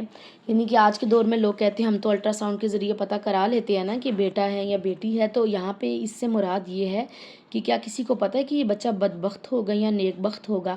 تو ماں کے رحم میں کیا ہے کوئی نہیں جانتا اللہ کے سوا، اور کل کیا عمل کوئی کرے گا یہ بات بھی اللہ کے سوا کوئی نہیں جانتا۔ چوتھی بات ہے کون کس زمین پر مرے گا، یہ بات بھی کوئی نہیں جانتا سوائے رب العزت کے۔ تو جو غیب کی کنجیاں ہیں وہ اللہ کے پاس ہیں، اللہ کے نبی کو بھی اتنا ہی پتہ ہے جتنا اللہ تعالیٰ نے ان کو بتایا ہے۔ آیت نمبر 60 ہے، اور وہی ہے جو تمہیں رات کو وفات دیتا ہے اور جو کچھ تم دن میں کرتے ہو اس کو وہ جانتا ہے، پھر وہ اس دن میں تمہیں اٹھا دیتا ہے تاکہ مقررہ مدت پوری کی جائے، پھر اس کی جانب تمہاری واپسی ہے، پھر وہ تمہیں اس کی خبر کر دے گا جو تم کیا کرتے تھے۔ یہاں پہ ہم دیکھتے ہیں کہ جب انسان رات کو سوتا ہے نا تو یہ ایک حساب سے ایک چھوٹی موت ہی واقع ہو جاتی ہے، اور اللہ تعالیٰ اگر چاہیں تو دوبارہ روح جو ہے وہ ہماری باڈی میں ڈال دیں، اور اگر نہ چاہیں تو وہ باڈی میں نہ ڈالیں۔ اگر اللہ تعالیٰ کی چاہت ہوتی ہے تو ہمارے جسم میں روح آ جاتی ہے اور ہم صبح دوبارہ سے اٹھ جاتے ہیں، اور کبھی کبھی ایسا ہوتا ہے کہ اللہ تعالیٰ نے جو وقت مقرر کیا ہوتا ہے دوبارہ روح جسم کے اندر نہیں جاتی اور وہ انسان جو ہے اس کی موت واقع ہو جاتی ہے۔ اگر ہم رکوع نمبر 13 کے موضوع کے حوالے سے دیکھیں تو حقیقت الوہیت کے بارے میں اس میں بات کی گئی ہے، اور مقصد زندگی کیا ہے؟ دلیل روشن پر قائم رہنا ہے انشاءاللہ۔ ہم دیکھتے ہیں کامیاب لوگوں کا رویہ کیا ہے کہ وہ لوگوں کی خواہشات کے پیچھے نہیں چلتے، نہ اس کی پیروی کرتے ہیں، بلکہ دلیل روشن پہ رہتے ہوئے اللہ رب العزت کے بتائے گئے طریقے اور رسول اللہ کی سنت کی پیروی کرتے ہیں۔ ناکام لوگوں کا رویہ کیا ہے کہ اللہ کے سوا وہ دوسروں کو پکارتے ہیں، لوگوں کی خواہشات کی پیروی کرتے ہیں، ایسے لوگ گمراہ ہوتے ہیں، ہدایت نہیں پاتے، اور وہ دلیل روشن کو جھٹلاتے ہیں، اور ایسے لوگ ظلم کرتے ہیں اپنی جانوں پر۔ انشاءاللہ تعالی ہم نے کیا کرنا ہے؟ انسانوں کی خواہشات کی پیروی نہیں کرنی، اللہ رب العزت کے دین کی پیروی کرنی ہے انشاءاللہ تعالی۔ رکوع نمبر 14 کو دیکھتے ہیں اور آیت نمبر 61 ہے، اور وہ اپنے بندوں پر غالب ہے اور وہ تم پر نگران بھیجتا ہے، یہاں تک کہ جب تم میں سے کسی ایک پر موت آتی ہے ہمارے بھیجے ہوئے فرشتے اس کی روح قبض کر لیتے ہیں اور وہ ذرا کوتاہی نہیں کرتے، پھر انہیں اللہ تعالیٰ کی جانب لوٹایا جاتا ہے جو ان کا حقیقی مالک ہے۔ سن لو فیصلہ اسی کا ہے اور وہ بہت جلد حساب لینے والا ہے۔ آپ کہہ دیں تمہیں خشکی اور سمندر کی تاریکیوں سے کون نجات دیتا ہے کہ تم اسے عاجزی سے اور چپکے پکارو؟ اگر اس نے ہمیں اس سے نجات دے دی تو ہم ضرور اس کے شکر گزار بندے بن جائیں گے۔ آیت نمبر 64 ہے، آپ کہہ دیں اس سے اور ہر تکلیف سے اللہ تعالیٰ ہی تمہیں نجات دیتا ہے، پھر بھی تم شرک ہی کرتے ہو۔ آپ کہہ دیجئے وہ اس پر بھی قادر ہے کہ تم پر تمہارے اوپر سے یا تمہارے پاؤں کے نیچے سے کوئی عذاب بھیج دے، یا تمہیں گروہوں میں تقسیم کر کے تمہیں ایک دوسرے کی لڑائی کا مزہ چکھا دے۔ دیکھو ہم کیسے آیات مختلف انداز سے بیان کرتے ہیں تاکہ وہ سمجھ پائیں، اور آپ کی قوم نے اس کو جھٹلا دیا حالانکہ وہ حق ہے۔ آپ کہہ دیجئے میں تم پر کوئی نگران نہیں ہوں، ہر خبر کا ایک وقت مقرر ہے اور بہت ہی جلد تم جان جاؤ گے۔ آیت نمبر 68 ہے، اور جب آپ ان کو دیکھیں کہ ہماری آیات پر نکتہ چینی کرتے ہیں تو آپ ان سے منہ موڑ جائیں، یہاں تک کہ وہ اس کے علاوہ کسی اور بات میں مشغول ہو جائیں، اور اگر آپ کو شیطان بھلا دے تو یاد آنے کے بعد ایسے ظالم لوگوں کے ساتھ مت بیٹھیں، اور جو اللہ تعالیٰ سے ڈرتے ہیں ان پر ان کافروں کے حساب کا کوئی ذمہ نہیں، لیکن یاد دہانی ہے تاکہ وہ بھی اللہ تعالیٰ سے ڈرنے لگ جائیں۔ اور ان کو چھوڑ دو جنہوں نے اپنا دین کھیل تماشا بنا رکھا ہے اور جن کو دنیا کی زندگی نے دھوکے میں ڈال دیا ہے، اور آپ اس قرآن کے ساتھ انہیں نصیحت کرتے رہیں کہ کوئی شخص اپنے اعمال کے وبال میں گرفتار نہ ہو، اللہ تعالیٰ کے سوا اس کا کوئی دوست اور سفارشی نہ ہوگا، اور اگر وہ ہر قسم کا جرمانہ دیں تو بھی اس سے قبول نہیں کیا جائے گا۔ یہ لوگ ہیں جو اپنے کرتوتوں کی وجہ سے گرفتار ہو گئے، ان کو کھولتا ہوا پانی پینا ہوگا، اور جو کفر کیا کرتے تھے اس کی وجہ سے دردناک عذاب ہوگا۔ رکوع نمبر 14 کے موضوع کو دیکھیں تو حق اور باطل میں جدائی کا اعلان کر دیا گیا ہے، اور مقصد زندگی کیا ہے کہ اللہ تعالیٰ کو عاجزی سے اور چپکے سے پکارنا ہے انشاءاللہ تعالیٰ۔ کامیاب لوگوں کے رویے کے حوالے سے اگر ہم دیکھیں تو وہ اللہ تعالیٰ کو عاجزی سے اور چپکے پکارتے ہیں، وہ شکر گزار ہوتے ہیں، اللہ کی آیات پر اعتراضات نہیں اٹھاتے ہیں، نکتہ چینی نہیں کرتے، اور نہ ہی ایسے لوگوں کے ساتھ بیٹھتے ہیں۔ وہ اللہ تعالیٰ سے ڈرتے ہیں اور قرآن پاک کے ذریعے نصیحت کو حاصل کرتے ہیں۔ ناکام لوگوں کے رویے کے حوالے سے دیکھیں تو وہ شرک کرتے ہیں، حق کو جھٹلاتے ہیں، اللہ کی آیات پر نکتہ چینی کرتے ہیں، ان کی آیات میں جو ہے وہ رخنہ ڈالتے ہیں، اور وہ جو ہے جھٹلاتے ہیں، اور وہ دین کو کھیل اور تماشا بناتے ہیں اور دنیا کی زندگی کو ہی سب کچھ سمجھتے ہیں۔ ناکام ہیں وہ لوگ جو دنیا کی زندگی کے دھوکے میں مبتلا ہوتے ہیں۔ انشاءاللہ تعالی ہم نے کیا کرنا ہے؟ تکبر سے اپنے آپ کو بچانا ہے، کیونکہ جب انسان کے پاس علم آتا ہے نا عمل آتا ہے تو اس کے اندر تھوڑا سا کہیں تکبر بھی آ جاتا ہے. تو اللہ تعالیٰ نے اس وقت پہ ہمیں اس بات کی نصیحت کی ہے کہ خود کو تکبر سے بچانا ہے اور عاجزی اختیار کرنی ہے انشاءاللہ تعالیٰ. رکوع نمبر 15 کو دیکھتے ہیں. سورہ الانعام ہے اور آیت نمبر ہے 71. آپ کہہ دیں کیا ہم اللہ تعالیٰ کے سوا ان کو پکاریں جو نہ ہمیں نفع دے سکتے ہیں نہ نقصان پہنچا سکتے ہیں. ہم اس کے بعد بھی ایڑیوں پر پلٹ جائیں گے کہ اللہ تعالیٰ نے ہمیں ہدایت دے رکھی ہے، اس کی مانند جسے شیطانوں نے صحرا میں بھٹکا دیا ہو اور وہ حیران ہو. اس کے ساتھی ہوں جو اسے سیدھی راہ پر بلا رہے ہوں کہ ہمارے پاس آ جاؤ. آپ کہہ دیں یقیناً رہنمائی صرف اللہ تعالیٰ کی رہنمائی ہے اور ہمیں حکم دیا گیا ہے کہ ہم خود کو رب کائنات کے تابع فرمان کر دیں، اور یہ کہ نماز قائم کریں اور اللہ تعالیٰ سے ڈرتے رہیں. وہی ہے جس کی جناب میں تم سب کو جمع کا ہونا ہے، اور وہی ہے جس نے آسمانوں اور زمین کو حق کے ساتھ پیدا کیا، اور جس دن وہ کہے گا ہو جا تو حشر ہو جائے گا. اس کی بات سچی ہے، اور جس دن سور میں پھونکا جائے گا بادشاہت اسی کی ہوگی. وہ غائب اور حاضر کو جاننے والا ہے، اور وہی بڑی حکمت والا، بڑی خبر رکھنے والا ہے. آیت نمبر 73 کے حوالے سے کہ سورہ نمل آیت نمبر 87 میں اللہ رب العزت فرماتے ہیں جس دن سور پھونکا جائے گا سب گھبرا کر اٹھیں گے، جو آسمانوں میں ہے جو زمین میں ہے، مگر وہ جسے اللہ چاہے گا سب اس کے پاس عاجز ہو کر چلے جائیں گے. تو یہ جو وقت ہے نا سور پھونکنے کا، اسی میں بادشاہت اس وقت صرف اللہ کی ہوگی. ہر انسان کو اس کے سامنے عاجز ہونا پڑے گا. آیت نمبر 74 کو دیکھتے ہیں، اور یہاں سے قصہ شروع ہوتا ہے عظیم الشان پیغمبر حضرت ابراہیم علیہ السلام کا. ہم دیکھتے ہیں کہ ایک باپ اور بیٹے کے درمیان کیا بات چیت ہوتی ہے. اور جب ابراہیم نے اپنے باپ آزر سے کہا کیا تم بتوں کو معبود بناتے ہو؟ بلا شبہ میں تمہیں اور تمہاری قوم کو کھلی گمراہی میں دیکھتا ہوں. اور ابراہیم کو اسی طرح ہم نے آسمانوں اور زمین کی مخلوقات دکھائیں تاکہ وہ یقین کرنے والوں میں سے ہو جائے. چنانچہ جب اس پر رات چھا گئی تو اس نے ایک تارا دیکھا. اس نے کہا یہ میرا رب ہے. بس جب وہ ڈوب گیا تو اس نے کہا میں ڈوب جانے والوں سے محبت نہیں رکھتا. چنانچہ جب اس نے جگمگاتا ہوا چاند دیکھا تو کہا یہ میرا رب ہے. پھر جب وہ ڈوب گیا تو اس نے کہا اگر میرے رب نے میری رہنمائی نہ کی تو میں ضرور گمراہ لوگوں میں سے ہو جاؤں گا. چنانچہ جب اس نے سورج چمکتا ہوا دیکھا تو کہا یہ میرا رب ہے، یہ سب سے بڑا ہے. پھر جب وہ بھی ڈوب گیا تو اس نے کہا اے میری قوم، بلا شبہ میں ان سب سے لا تعلق ہوں جنہیں تم شریک بناتے ہو. یقیناً میں اپنا رخ یکسو ہو کر اس ہستی کی طرف کرتا ہوں جس نے آسمانوں اور زمین کو پیدا کیا، اور میں شرک کرنے والوں میں سے نہیں ہوں. اور اس کی قوم نے اس سے جھگڑا کیا.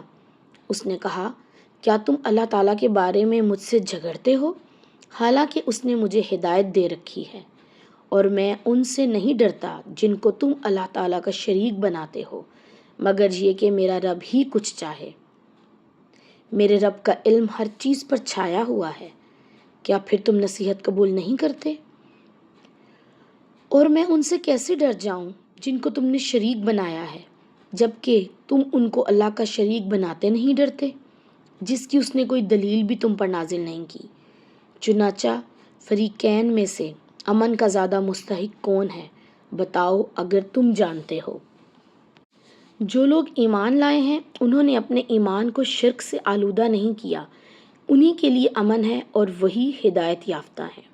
رکوع نمبر 15 میں ہم دیکھتے ہیں کہ حضرت ابراہیم علیہ السلام جو اپنے رب کی تلاش کر رہے ہیں، اور وہ سوچتے ہیں کہ پہلے ایک ستارے کو دیکھا، پھر چاند کو دیکھا، پھر سورج کو دیکھا، پھر اس کے بعد وہ اپنی قوم کے سامنے آ جاتے ہیں کہ ان میں سے کچھ بھی ٹھیک نہیں، مجھے اس کو ڈھونڈنا ہے جس نے ان سب کو پیدا کیا. اور اس بات پہ ان کی قوم اور ان کے خاندان والے، ان کے قبیلے والے ان کے دشمن ہو جاتے ہیں. ہم دیکھتے ہیں کہ اس رکوع کا موضوع کیا ہے، تو تلاش حق اس کا موضوع ہے. اور اگر ہم مقصد زندگی کو دیکھیں تو یکسو ہو کر اپنا رخ اللہ کی طرف کرنا. انہوں نے اپنی کوشش سے، اپنی ایفرٹ سے اللہ تعالیٰ کو جو ہے وہ پایا، اللہ کی معرفت حاصل کی. رکوع نمبر 15 کے حوالے سے اگر ہم کامیاب لوگوں کا رویہ دیکھیں تو اپنے آپ کو اللہ کے حوالے کرتے ہیں، جو لوگ وہ کامیاب ہیں۔ جو نماز کو قائم کرتے ہیں، اللہ تعالیٰ سے ڈرتے ہیں، جو حق کا مشاہدہ کرتے ہیں، حق کی جستجو کرتے ہیں، حق کے لیے کوششیں کرتے ہیں، اللہ تعالیٰ کے لیے یکسو ہو جاتے ہیں، جو اپنا رخ اللہ کی طرف موڑ دیتے ہیں، جو ایمان کو ظلم سے آلودہ نہیں کرتے، یہ لوگ ہیں کامیاب لوگ، جو جنت کی طرف جانے والے تمام اعمال کرتے ہیں۔ ناکام لوگ کون ہیں؟ جو اللہ تعالیٰ کی ہدایت سے الٹے پاؤں پھر جاتے ہیں، گمراہ ہوتے ہیں اور وہ شرک کرتے ہیں۔ انشاءاللہ تعالیٰ ہم نے کیا سیکھا کہ ہم نے رب العزت کے سامنے سر تسلیم ہم کرنا ہے، اللہ تعالیٰ کی تلاش کرنی ہے، اللہ کو ڈھونڈنا ہے، اللہ تعالیٰ کے ساتھ دوستی کرنی ہے، اللہ کے دین کو سیکھنا ہے انشاءاللہ تعالیٰ۔ رکوع نمبر 16 کو دیکھتے ہیں، پارہ نمبر ہے 7 اور آیت نمبر ہے 83 سورہ الانعام کی، اور یہ ہماری دلیل ہے جو ہم نے ابراہیم کو اس کی قوم کے مقابلے میں دی تھی۔ ہم جس کے چاہتے ہیں درجات بلند کر دیتے ہیں، بے شک آپ کا رب بڑی حکمت والا، بڑے علم والا ہے۔ اور ہم نے اسے اسحاق اور یعقوب عطا فرمائے، ہر ایک کو ہم نے ہدایت دی تھی، اور اس سے پہلے ہم نے نوح کو بھی ہدایت دی تھی، اور اس کی نسل میں سے داؤد کو اور سلیمان کو اور ایوب کو اور یوسف کو اور موسیٰ کو اور ہارون کو بھی، اور ہم نیک لوگوں کو ایسا ہی بدلہ دیتے ہیں، اور زکریہ کو، یحییٰ کو اور عیسیٰ کو اور الیاس کو بھی، سب کے سب صالحین تھے، اور اسماعیل علیہ السلام کو اور ذوالکفل کو اور یونس کو اور لوط علیہ السلام کو، اور ہر ایک کو ہم نے تمام دنیا پر فضیلت عطا کی، اور ان کے بعض آباء و اجداد کو اور ان کے بعض اولادوں کو اور ان کے بعض بھائیوں کو بھی، اور انہیں ہم نے چن لیا اور ہم نے انہیں سیدھا راستہ دکھایا۔ یہ اللہ تعالیٰ کی ہدایت ہے، وہ اس کے ساتھ اپنے بندوں میں سے جس کی چاہتا ہے رہنمائی فرماتا ہے، اور اگر وہ شرک کرتے تو ان کے اعمال بھی ضائع ہو جاتے۔ یہی لوگ ہیں جن کو ہم نے کتاب و حکمت اور نبوت عطا کی، چنانچہ اگر یہ لوگ نبوت کا انکار کرتے ہیں تو ہم نے اس کے لیے ایسے لوگ مقرر کر دیے جو ان کا انکار کرنے والے نہیں ہیں۔ یہی انبیاء ہیں جن کو اللہ تعالیٰ نے ہدایت دی تھی، چنانچہ آپ بھی ان کی راہ ہدایت پر چلیں۔ آپ کہہ دیں میں اس پر تم سے کوئی اجرت طلب نہیں کرتا، یہ تو محض جہانوں کے لیے ایک نصیحت ہے۔ رکوع نمبر 16 کے موضوع کو دیکھیں تو انبیاء علیہ السلام اللہ تعالیٰ کے ہدایت یافتہ تھے، اور مقصد زندگی کیا ہے کہ اللہ کی جو ہدایت ہے اس پر ہم نے چلنا ہے، راہ ہدایت پر چلنا ہے۔ کامیاب لوگ بھی وہی ہیں جو اللہ تعالیٰ کی ہدایت کو پا لیتے ہیں، صالحہ جو ہے اعمال والی زندگی اختیار کرتے ہیں، راہ حق پر چلتے ہیں، اور جو بھی وہ اللہ تعالیٰ کے دین کا کام کرتے ہیں اس میں وہ صرف اللہ تعالیٰ سے اجر کی امید رکھتے ہیں۔ ناکام لوگوں کا رویہ کیا ہے؟ وہ شرک کرتے ہیں، وہ کفر کرتے ہیں۔ انشاءاللہ تعالیٰ ہم نے کیا کرنا ہے؟ اللہ تعالیٰ سے ڈھیروں دعائیں کرنی ہیں، اللہ تعالیٰ سے یہ دعا کرنی ہے کہ اللہ تعالیٰ ہمیں اپنے دین کی خدمت کے لیے چن لے، ہمیں سیدھے راستے کی طرف رہنمائی فرما دے، اور انبیاء کے راستے پر چلنا ہے، اور ان کے مشن کو بطور اپنا مشن بنانا ہے انشاءاللہ تعالیٰ۔ اللہ تعالیٰ سے دعا ہے کہ اللہ تعالیٰ جب تک ہماری زندگی ہے ہم سے اپنے دین کا کام کرا لے، اور جب ہماری وفات ہو تو اس حال میں ہو کہ اللہ رب العزت ہم سے راضی ہو جائے، آمین۔ رکوع نمبر 17 کو دیکھتے ہیں، اور آیت نمبر ہے 91۔ اور انہوں نے اللہ تعالیٰ کی قدر نہیں پہچانی جیسا اس کی قدر پہچاننے کا حق ہے، جب انہوں نے کہا کہ اللہ تعالیٰ نے کسی انسان پر کچھ بھی نازل نہیں کیا۔ آپ کہیں وہ کتاب کس نے اتاری تھی؟ جو موسیٰ لے کر آئے تھے، جو انسانوں کے لیے روشنی اور ہدایت تھی، جسے تم نے ورق کر کے رکھ چھوڑا، اور اس میں سے کچھ ظاہر کرتے ہو اور بہت کچھ چھپا جاتے ہو، اور تمہیں وہ کچھ سکھایا گیا جسے نہ تم جانتے تھے اور نہ تمہارے باپ دادا۔ آپ کہیں اللہ تعالیٰ ہی نے اتارا ہے، پھر ان کو چھوڑیں، وہ اپنی بحثوں میں پڑے رہتے ہیں۔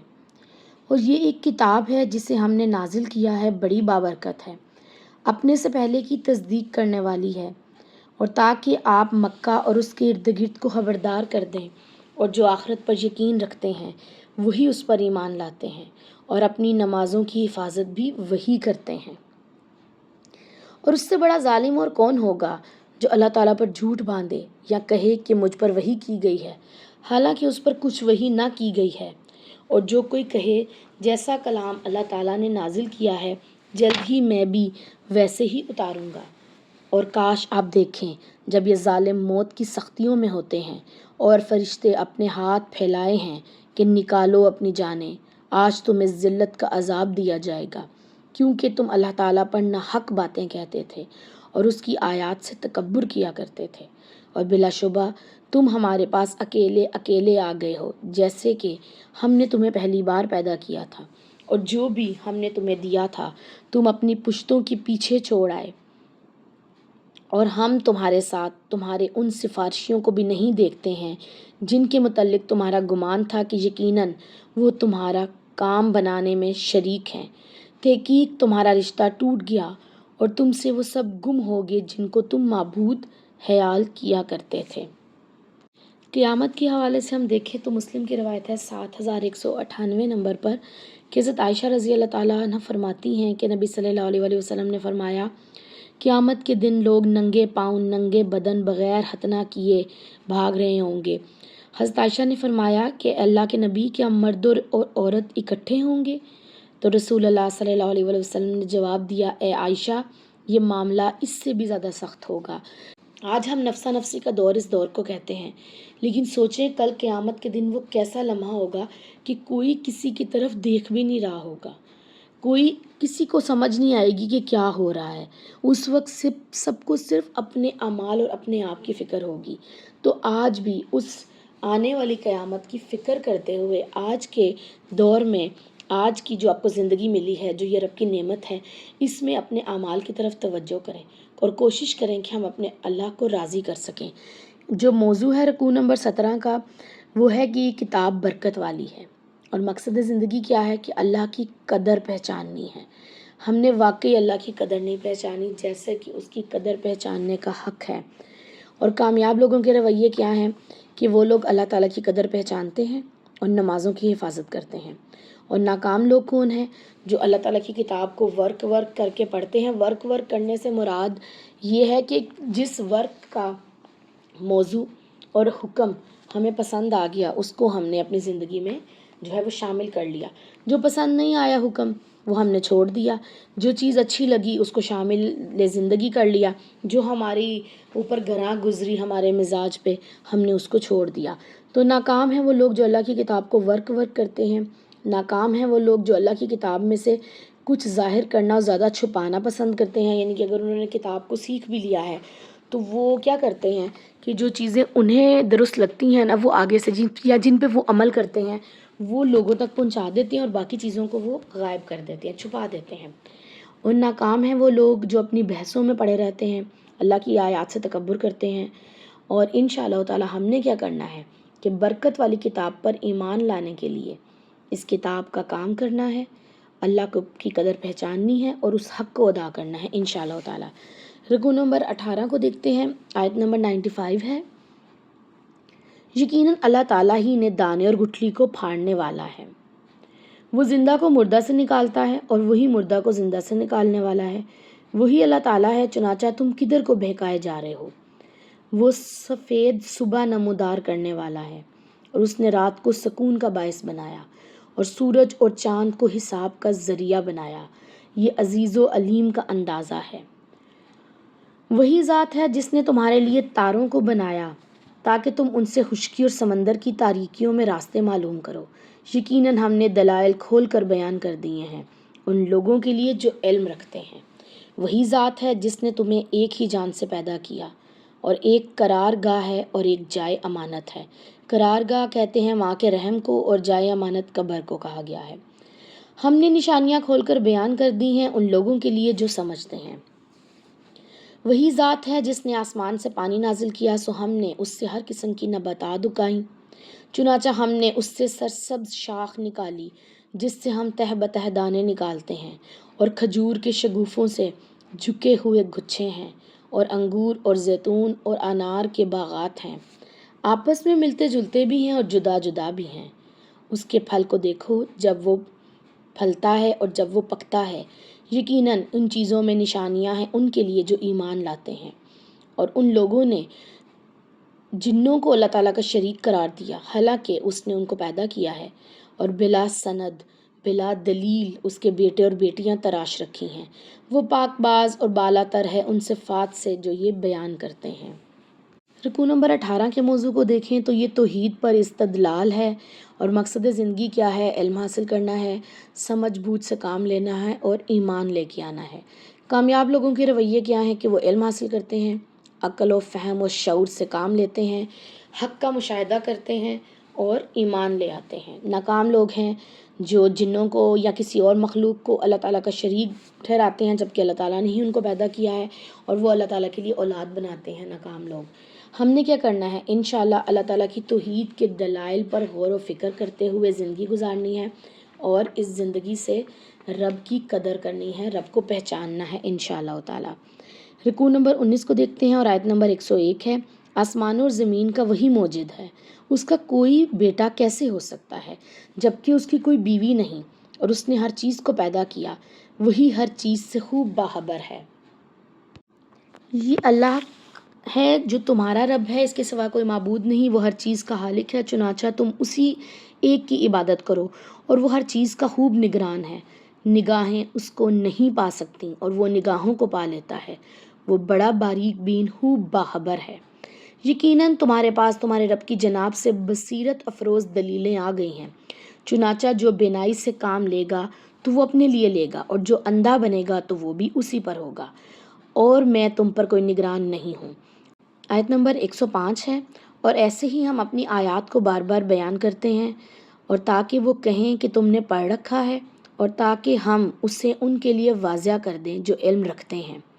آپ اسی کی پیروی کریں جو آپ کے رب کی جناب سے آپ پر وحی کی جا رہی ہے، اس کے سوا کوئی معبود نہیں ہے، اور آپ مشرکوں سے منہ موڑ رکھیں، اور اگر اللہ تعالیٰ چاہتا تو وہ لوگ شرک نہ کرتے، اور ہم نے آپ کو ان پر محافظ نہیں بنایا، اور نہ ہی آپ ان کی ذمہ دار ہیں۔ اور وہ اللہ تعالیٰ کے سوا جن کو پکارتے ہیں انہیں برا بھلا نہ کہو کہ وہ بھی جہالت کی بنا پر حد سے گزر کر اللہ تعالیٰ کو گالیاں دیں گے۔ ایسے ہی ہم نے ہر گروہ کے لیے اس کا عمل خوشنما بنا دیا ہے، پھر انہیں اپنے رب کی طرف ہی پلٹنا ہے، اس وقت وہ انہیں بتا دے گا کہ جو وہ کیا کرتے تھے۔ اور وہ اللہ تعالیٰ کے نام کی پختہ قسمیں کھا کر کہتے ہیں کہ اگر ان کے پاس کوئی نشانی آئے گی تو وہ ضرور بضرور اس پر ایمان لائیں گے۔ آپ کہہ دیں یقیناً نشانیاں تو اللہ تعالیٰ کے پاس ہیں، تمہیں کیا خبر کہ جب نشانیاں آ جائیں گی تب وہ ایمان نہیں لائیں گے۔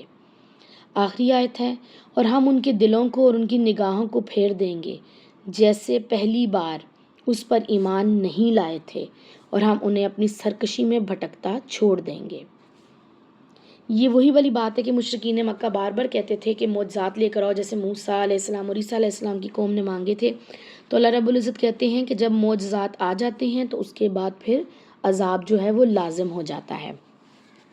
اگر رکوع نمبر 19 کے موضوع کو دیکھیں تو اللہ ہی کافی ہے، اور اگر مقصد زندگی دیکھیں تو وہی کی پیروی کرنی ہے۔ کامیاب لوگ وہ ہیں علم حاصل کرتے ہیں، جو عقل و شعور اور آگاہی کے دروازے کھولتے ہیں، بصیرت سے کام لیتے ہیں، وہی کی پیروی کرتے ہیں، مشرکوں سے منہ موڑتے ہیں۔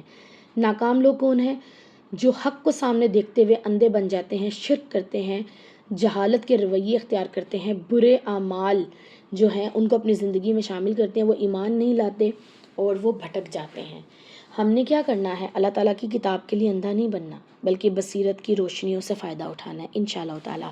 7ویں پارے کو اگر ہم دیکھیں تو 7ویں پارے کا جو ہمارے لیے اللہ تعالیٰ میسج دینا چاہتے ہیں، میسج تو بہت سے ہیں، لیکن اگر ہم ایک میسج کو ہی یاد رکھ لیں تو اللہ کی قدر کو پہچاننا ہے، اللہ کے حق کو ادا کرنا ہے ویسے جیسا کہ حق ادا کرنا چاہیے۔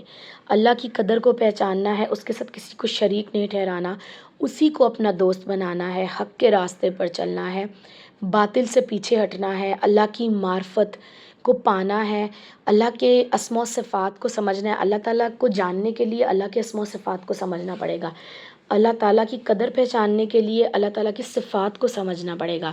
تو انشاءاللہ تعالیٰ اللہ تعالیٰ سے دعا کرتے ہیں کہ اللہ تعالیٰ ہمیں اپنے اسماء و صفات کا بھی علم عطا فرما دے، اور ہمیں اپنی قدر پہچاننے والا بنا دے، آمین ثم آمین۔ ہمیشہ مثبت رہیے، دوسروں کی زندگیوں میں آسانیاں تقسیم کرنے والے بن جائیں، اللہ رب العزت ہم سب کی زندگی کو آسان کر دے۔ دعاؤں میں یاد رکھیے، اپنا بہت سا خیال رکھیے۔ سبحانک اللہم و بحمدک نشہد ان لا الہ الا انت نستغفرک و نتوب الیک۔ السلام علیکم ورحمۃ اللہ وبرکاتہ۔